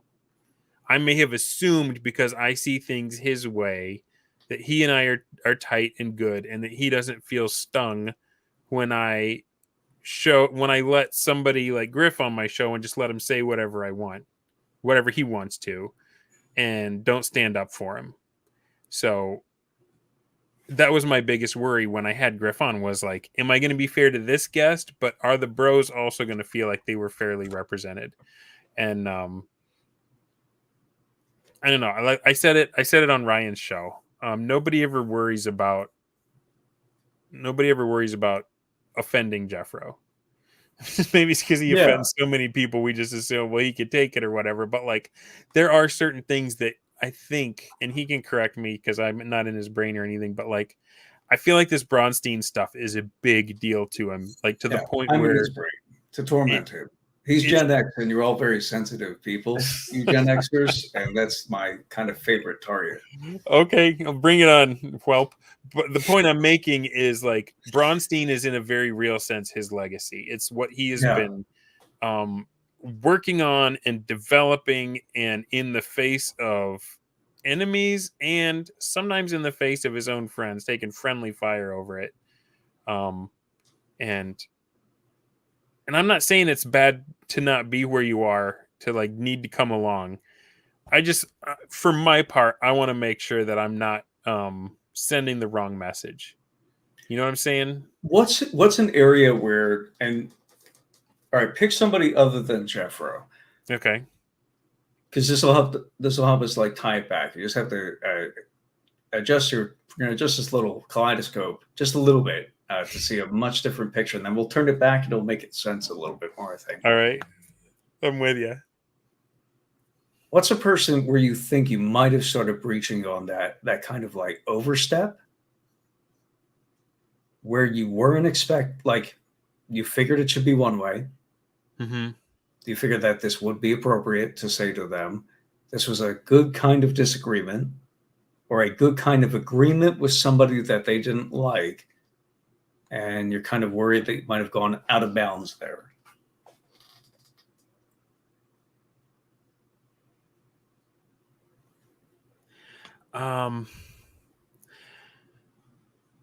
Well, I'm so polite to people. It's hard to think of one. I am very polite, and like that's one of my things is I feel like there are people that are very much focused on the principle and the core and the idea, and that's the thing that matters to them. And I cannot help but think about how are we after this conversation is over? Do we still trust each other? Did I build trust or did I destroy trust just now? Yeah. Has our relationship been changed because of that? And I don't know where that comes from, and I know not everybody has that. I get uneasy with people that I disagree with, that I feel like may be emotionally vulnerable in some way or another, and that I might, in my hopes to either hear them out or give them a platform so that if, because the thing with Griff is I was like, maybe we're talking past each other, maybe we don't understand. I want to give him free reign to say everything. So if we are misunderstanding, it can be cleared up. And if he is just dunking on us to be a jerk, then that will come out too, right? Right. The other people that, when I think about who I've had on the show that I was nervous about the outcome, regardless of the back and forth, was Curator. I felt like him coming on my show, I got to show a side of him that a lot of people weren't seeing. I mean, a lot of people were. Like, a lot of people tried to help him with that thing, with Brooriental Adventures. And when he came on my show, he was nervous to come on. He didn't know if he wanted to. And I was like, let's just be two bros talking about it. And then I had a follow-up where I had the players. And he was, again, the Braunsteins, he was surprised at how much fun they were all. He thought that he'd ruined everything. And to a large degree, he did when he just pulled the plug in the middle of the thing. Like, that was not a good move. Yeah. So don't get that twisted. I think they kept running for a few sessions, actually. Yeah, well, other people kept it going. He had so much support. He had some of the best minds. He had some of the best patrons. And, like, he's one of those ones that, like, it'll spin out and he'll start slinging and calling names and stuff, and then he'll come and apologize in my DMs, and we make up. And so it's like, I don't know, people like that, I don't want to make it worse for them if I can help it. I would rather be seen not as the smartest guy in the room, or maybe even I'm wrong, if I can avoid someone taking that hit. And I don't know if I've always applied that equally to everyone that I'm dealing with. I think that my bros, I have not bent over backwards in the same way that I would for people that I see as being on the other side of an issue. And so in some way, I feel like I might not have been as fair to you guys as what you deserved, because I assumed you could take it. And maybe you can. Maybe that's a right assumption, but that's just kind of where I'm at right now. I think it is a right assumption. It sounds weird to say, right? Okay. But if I've only been, I was telling you about one. So we don't have to pick on anybody else here in the chat. Like, I was telling you about one after that. Yeah, after that random table episode, this guy Mildra, who I was an acquaintance of for a few years, brought me on. The first boosted my very first Kickstarter, boosted pretty much every single one after that. With one exception, when he started getting more and more pissed off about the bros and started taking more pot shots at us. Yeah. Eventually, there were some feedback issues there that I won't get into. But there was those final two events where we had like one kind of like New Year's stream, and it was fantastic radio. And I'm doing a little bit of heel work. And they're saying it's fun and they enjoy it. And then there's a video release. This guy released. I'm telling this story in a terrible way. There's this guy who you can play the Shaft theme whenever he talks. He's very difficult. He has really difficult time speaking in general. Stutters a lot. Not a good public speaker. Is kind of like a journalist for the RPG community. Documents just about every RPG Kickstarter he can find. A valuable service. Right? Yeah. Not an amazing showman. But likes to be around people who encourage showmanship in general until they start beating him. Had me on for a bunch of streams, sort of disconnected for a little while. He went, what was it? There was this conversation that he had with like Max Bolvin and Malaki or whatever, and like Malachi. The bear. Yeah, the Bear RPG guy. I don't know. It was June, something to do with that.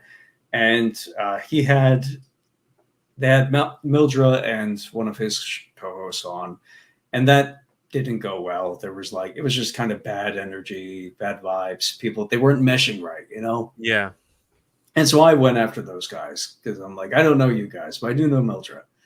So I'm going to go to bat for Mildra. And we reconnected. We start chatting a bit. And it's friendly because he was really bent out of shape about that whole event. Yeah. And so I think we're good again in this way that I can do my heel work. I can do that kind of aggressive, good radio with him, with this person that I really don't know all that much. That I don't know personally. As much as I might feel comfortable with it, I don't know this person well enough to know if they feel comfortable with it or if they feel bad about it. And I definitely don't know that they're not going to be honest about it when they're asked. So we get to chatting, and there was I don't know, he released this hit piece on the BROSR. I drop a comment on it, which is kind of making fun of him a little bit. It's mostly normal, but hey, when people say ivory towers, they don't really, that's not an analogy that means sinking to somebody else's level. It's not the idea behind a tower. It's kind of locked up and hidden away from the world, not released for free. Thousands of hours released for free and no paid products. Yeah. That's not the idea. That comment gets more likes than this video does. All right, friendship over. But it's not really a friendship. It's an acquaintanceship, right? So when I'm out here calling people joiners, I don't know those guys well enough. We just had a friendly interaction or two on Twitter. That's not free license to be dicks to them. I've been on Ryan Howard's show 3 times. Yeah. That's not licensed to say that he's lying about Matt Colville. Crafty Matt and I had an adversarial relationship for something like 5 years until the spurgery of the RPG pundit brought us together at last, and we could post J. Jonah Jameson gifs in unison. That's not free license to say that he's lying about. I need to have both of you on the show at the same time and just have the smoothest, most bass voice show ever. It would be amazing. And I can say, I can separate my priorities to say, okay, I don't know this person that well. I'm not friends with them. I'm okay being friendly with them. I don't have any animosity towards them. Yeah. There's certain lines that they can cross that I think are bad for the culture at writ large. And I still feel comfortable saying that's wrong. Okay. Mm-hmm. Don't lie about the MCDM Kickstarter. You should don't say that they're not going to have this guy who has had the highest selling Kickstarters in the entire industry, has fulfilled every single time, is widely praised as a direct competitor to Wesely. He's so good. Hires some of the most talented people you possibly can for his magazines and the upcoming product. Well on their way to releasing not just on time, but ahead of schedule. They're trying to figure out if they can pack extra stuff into the book that are so ahead of schedule. I just released a bunch of very highly regarded play tests. I know that they didn't decide on the exact dice they were going to use in the middle of their campaign. And if you're not a designer, I know that seems weird, but designers know what a probability curve is. And so that they know if there's a target that you're shooting for, if I'm shooting for 2 out of 3 hits or impactful turns, assuming no outside intervention, then it doesn't matter if it's a proprietary die or 2d6 or 2d10. I'm looking for a percentage of 66. And I can get, because I'm a designer, I can get that with a few different dice. I have more than one option. It doesn't need to be just, I'm going to go with the die that has the most coincidental utility with the rest of the game, where a d6 comports with the number of options I want in this other play. All that nonsense, right? Yeah. That's okay to say in a format like this. It's still not okay to heckle somebody while they're doing what I think is a bad antagonistic teardown of a completely unjustified teardown of a respected and good creator who happens to sometimes have an annoying voice because he's a millennial or Gen X. So let them cook, but then they should also let you cook when it's your turn to hold forth. Is that what you're saying? I should let them cook, right? Yeah. And it's like, I'm not going to, okay, this person's doing a thing. I'm not going to take it from that example. Curator, right? I shouldn't be attacking him in the middle of his interview, talking about the things that he says or done. I should be attacking him afterwards, right? This guy is an idiot, has not properly thought through the consequences of his actions and ignored the advice of people who knew better and whom he knew better, right? Still not appropriate to attack him in the middle of that. What was it? This effing GM, William Tramp. God, I love that guy. He's so much fun. I did a discussion dungeon with him. You should have him on your show. I was listening to one of his shows with Harmony Ginger for the first time. Yeah. And I was brought up in this thing. I was like, ooh, I never heard this before. I'm brought up in the back end, and he brings up, I like Gelatinous, Rube, and you're kind of like Gelatinous, Rube. You're both in like these kind of like same circles. We talk about the things that we know we like, that we both like. And then there's a bunch of other stuff. Like I'm talking about how everybody on the planet needs to lose at least 30 pounds and get breast implants. I'm not going to get that. I do need to lose 30 pounds, but everybody needs to lose at least 30 pounds. Yes. It's more like 60. I'm starting people off with 30. That was generous of you. It's too generous. It really should have been 45. Right? We don't talk about that stuff with each other. Right? Yeah. That's just like, it's compartmentalized. I think I had a joke when I brought him on for the discussion dungeon. Like he brings up just random course of I think it was one of his recent tweets. I don't believe that people are different in real life and online. I think that the online is a microcosm of their offline experience, right? I don't think that you could be bad person online and then a decent person offline. And my counter to this, of course, is that I'm a much worse person offline. But that's like a joke in the context of this thing, of this real thing that he's saying. And it's a little bit of a counter, but like it's not a deep philosophical argument. Like it breaks in a way that he wasn't prepared for. You go the opposite. We both like jokes, right? And so I can make a joke about a thing that I've had an experience with him. I forget how he got twigged onto something that I had posted. And then he started a beef, and I just quickly DM'd him saying, "Hey man, just want you to know I respect you." And we kind of squashed the beef right off the bat before it could spin out of control out in the public square. So yeah, he responded well to a direct, communication and stuff. So I think that's kind of the way to handle it. At least for the stuff that I've gone through. Bros, because I've been rambling too long. Well, I guess my deeper question that this whole conversation, the turn it has taken, is how much does this stuff matter? Like, you're not the only one that's lost is it even a friend or is it an acquaintance? I don't know what you'd call what happened with you and Mildred, but somebody I thought was a friend. Well, so a lot of people will they will instigate, they'll get everyone riled up and they'll be like, I don't know why you're so mad. It's just an elf game. Right? But by the same token, there are people that find out that you play in the BROSR style and they're willing to just cut you off and vice versa. Does it matter? We got a hurricane hitting Florida. I've gone to a couple funerals this year, and it's just like, why do we get so wrapped up in something that it's a game for 12-year-old boys to play?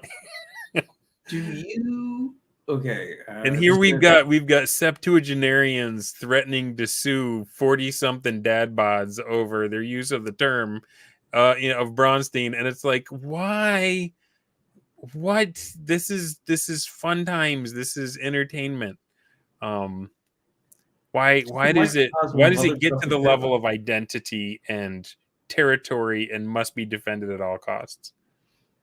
Because it's a microcosm of other stuff we care about. Like I don't, in principle, like a pencil is not worth somebody else's life to me, right? But like stealing property from me is an issue that Yeah. could result in a problem with somebody else's life.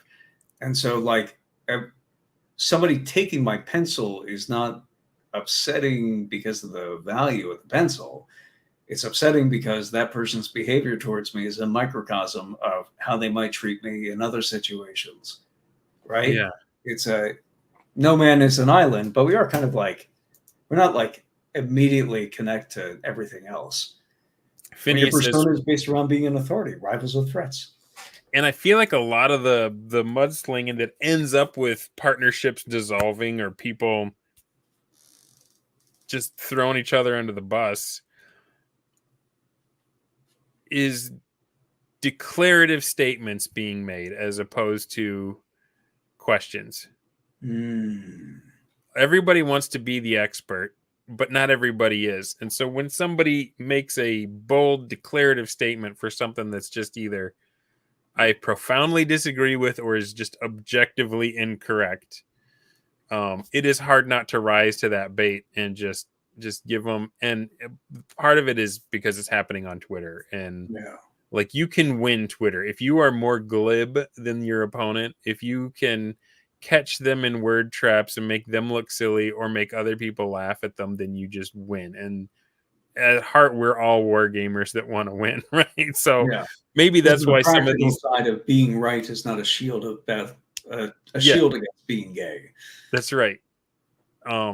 And so it's like, how do you have your fun? How do you win your fight without telling somebody else that they are a worthless human being, or Do you telling think that they should feel bad about who they are?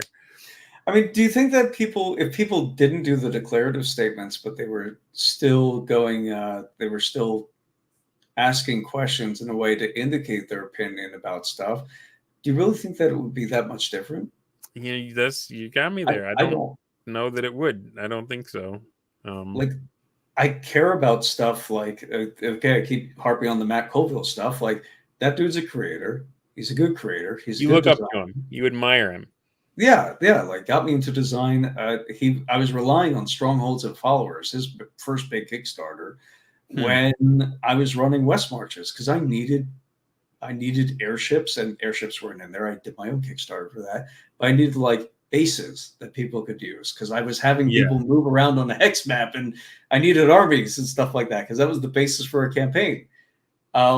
So like crapping on this one person who's like just a really well-established designer, has a lot going for him, has indicated like nothing about really just indicated in any way that he's going to fail at this task, has all evidence to the contrary, especially today now that there's actual proof of concept and we're coming up on finished.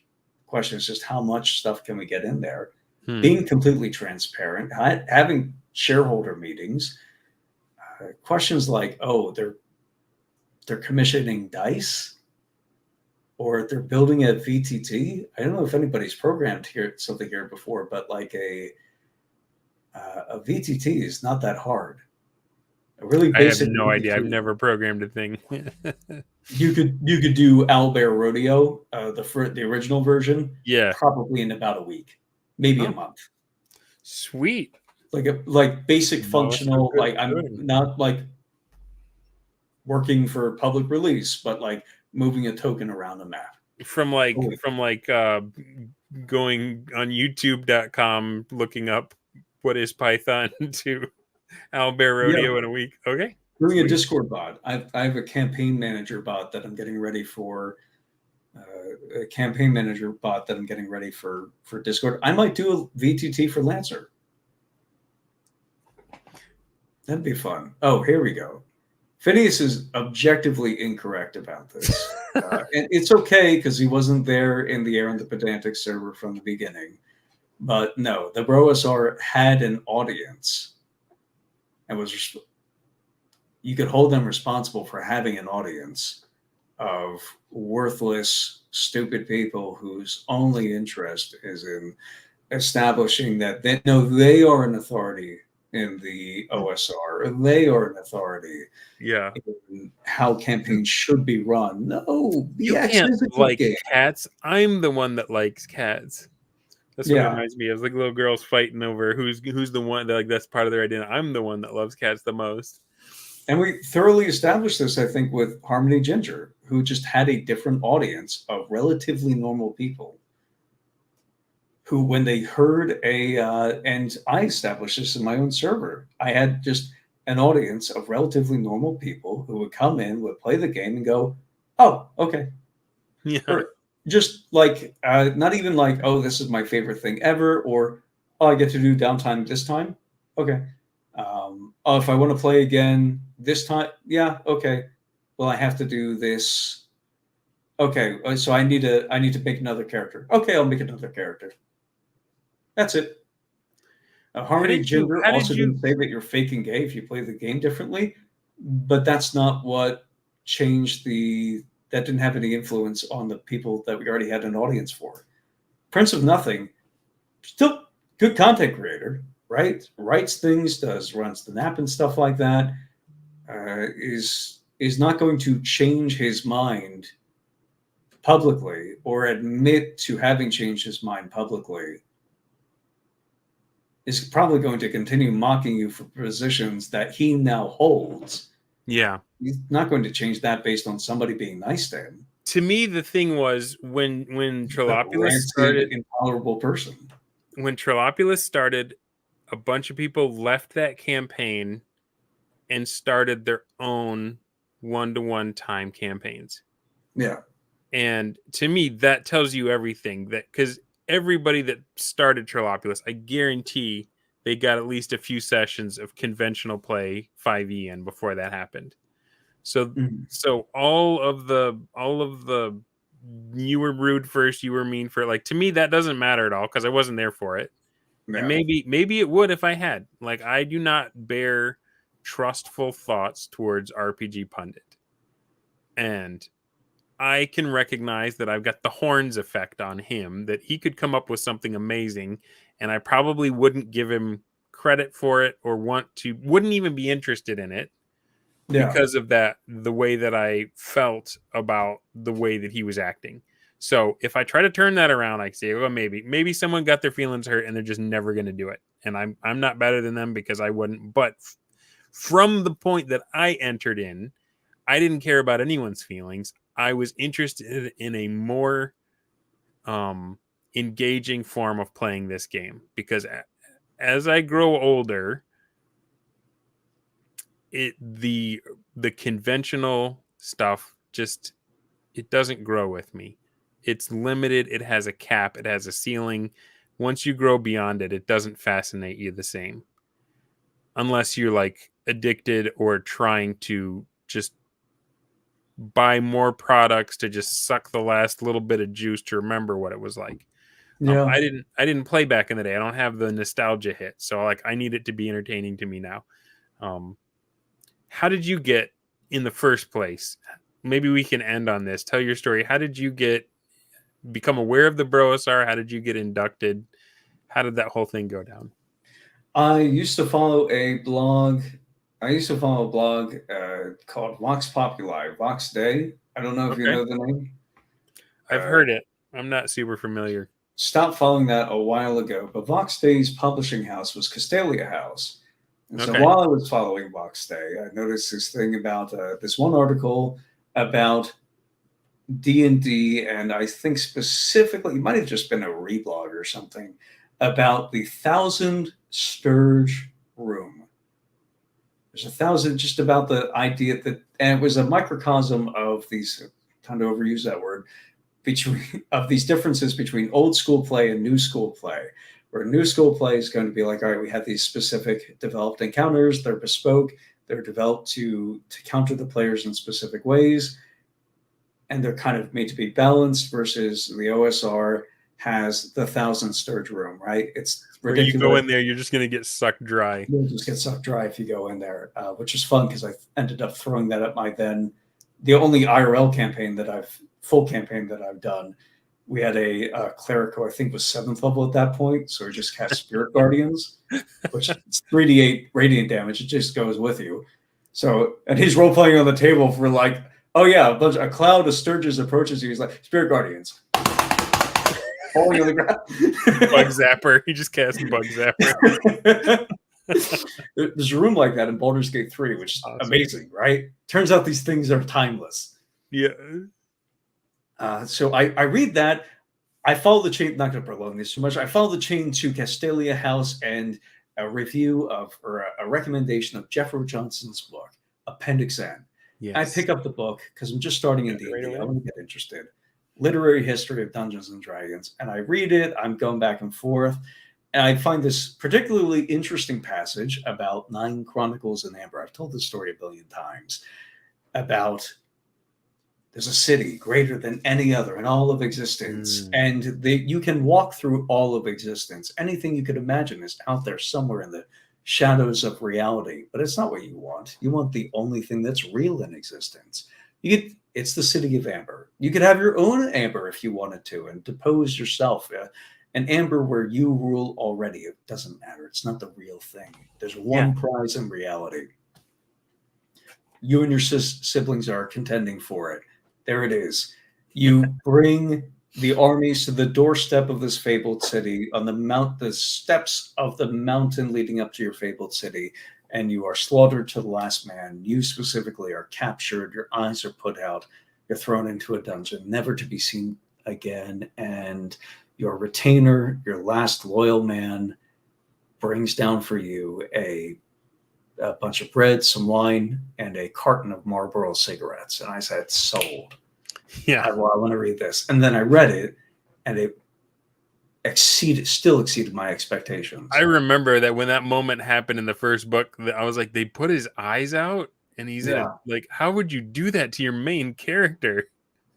Eyes out. Just getting started. Yeah. That's a depressing last few chapters. And then it catches back up in a beautiful way, but it's heavy.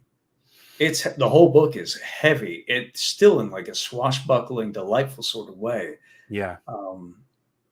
So I go through that, and I start following Jeff on Twitter. He starts following me back. I get to brag that my favorite author is following me back on Twitter. We throw a couple of blog posts back and forth about events. Yeah. About the word plot. Once Asher Creativity is back up and online, you'll see a response to Jeffrey Johnson will be back on there. Old thing about the word plot, where we're describing, funnily enough, things that we're talking about now. The idea of a main motivating force that's in the background and that the players are not forced to deal with, but is an influence on the campaign map designed to be that is designed to generate conflict, or at the very least mission material or at the very least jobs for the PCs, right? Yeah.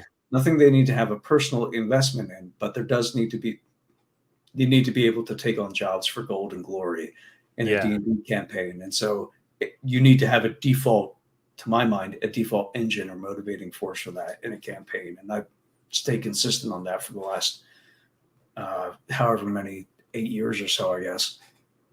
So then I get invited to group chats. We start going back and forth. I'm a 5e nerd at that point. I'm like, no, you could still do cool things in 5e, because I wasn't like I was the designer, but I wasn't an experienced designer.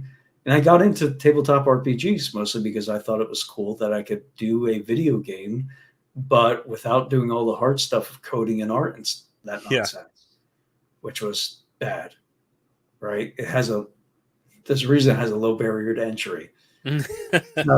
That's a bug. That's not a feature. This is not a good thing that people can just go in and edit it. Yeah. I want somebody to be able to go into Halo in any given multiplayer match and just start slicing out bits of code. No, That would suck. Porter's 5 forces. You do not want low barriers to entry. You get drowned in competition of the least common denominator. Yeah, no, it's rough. But that's how I got into the BROSR. And so it was design discussions. And I felt, to wrap it all together, I guess, it felt cool that I could have honest conversations about these things and be frank about my opinions and why I felt them. But it wasn't, I guess, until like the past 6 months that I started thinking about it in the sense of like, okay, I'm having frank conversations with people in a rude way who don't necessarily deserve it. Or even if I think that they maybe deserve it or I have an excuse in this one little conversation, that doesn't track with like the whole of our friendship. And even if they get a barb in on me, a little one, right? That's not an excuse to like throw all the rest of this stuff away. Yeah. If there's like, there's a different barrier to entry. There is a different standard that you hold for your friends and people that are your bros, and a different kind of standard that, I don't know, different boundaries that you're going to hold for them. Right You on. just like B-dubs. I said something rude about B-dubs in a tweet back in the no prep thing, and he just messaged me and said, "Hey, I appreciate it if you didn't say that. I was just trying to hold an honest conversation about this." And I was like, "Oh, I'm such an asshole. Why did I say that?" I was like, I have been going completely overboard. That's why I pulled back from everything for a while. It's just like, I'm being, okay, there's an art to being like smarky with people. Yeah. And I don't have it down. So until I could be just like polite to people, I'm not. Well, but I'm glad you're sharing that, because maybe some other people that have that same modus operandi can learn from it. I certainly, there's a lot about me that people have to take to get the good, right? Like there's a lot about me that I'm hoping that people will be patient and accepting with. And so I'm trying to make sure that I am the same way. But also, I do want to be better about standing up for my friends. The hair going back. That's yeah, I'm a little Multi-month fuzzy. breaks from the mustache. I had to keep the mustache because once you shave your head, if you don't have it, you look like a thumb. Well, that's the thing, is like you kept taking breaks from the mustache, and that was really rough for people. And then you decided to abuse people in a different fashion. Yeah, I'm kind of chaotic like that, I guess. Anyway, this has got to be like our longest ever episode. I just have fun when I hang out with you, Rube. So thanks for coming on again. Me Thanks too. for talking about we talked about some Mechs and Braunsteins. We talked about BROZER. We got real. We got sincere. You didn't hurt my feelings. You were rude about my generation, but that's all right. Don't take it personal. Well, I say that because, like, seriously, people did grow up like in a different. I don't know, man. I feel like a lot of people from your generation when they read the words on the page, when they write them, they don't write it as if it's being said out loud to the other person necessarily. But when they read them, it's as if it's being spoken aloud to them. Like there's no royal you or royal we, right? It's to them directly. And that's not like a fault. That's like a conceit of technology interacting with an older generation. I'm not letting you pull me into another interesting conversation. We got to call it. It's like almost 2 in the morning here. But it was fun having you on, Rube. Thanks everybody for staying up late with us. Err on the side of friendliness. Be a dick and apologize afterwards. Yeah. Right? Say sorry afterwards. Be frank, be forthright, but be friends at the end of it. If you can. Apologies costing nothing. Yeah. Exactly. Have a great night, everybody. We'll see you next time. Peace.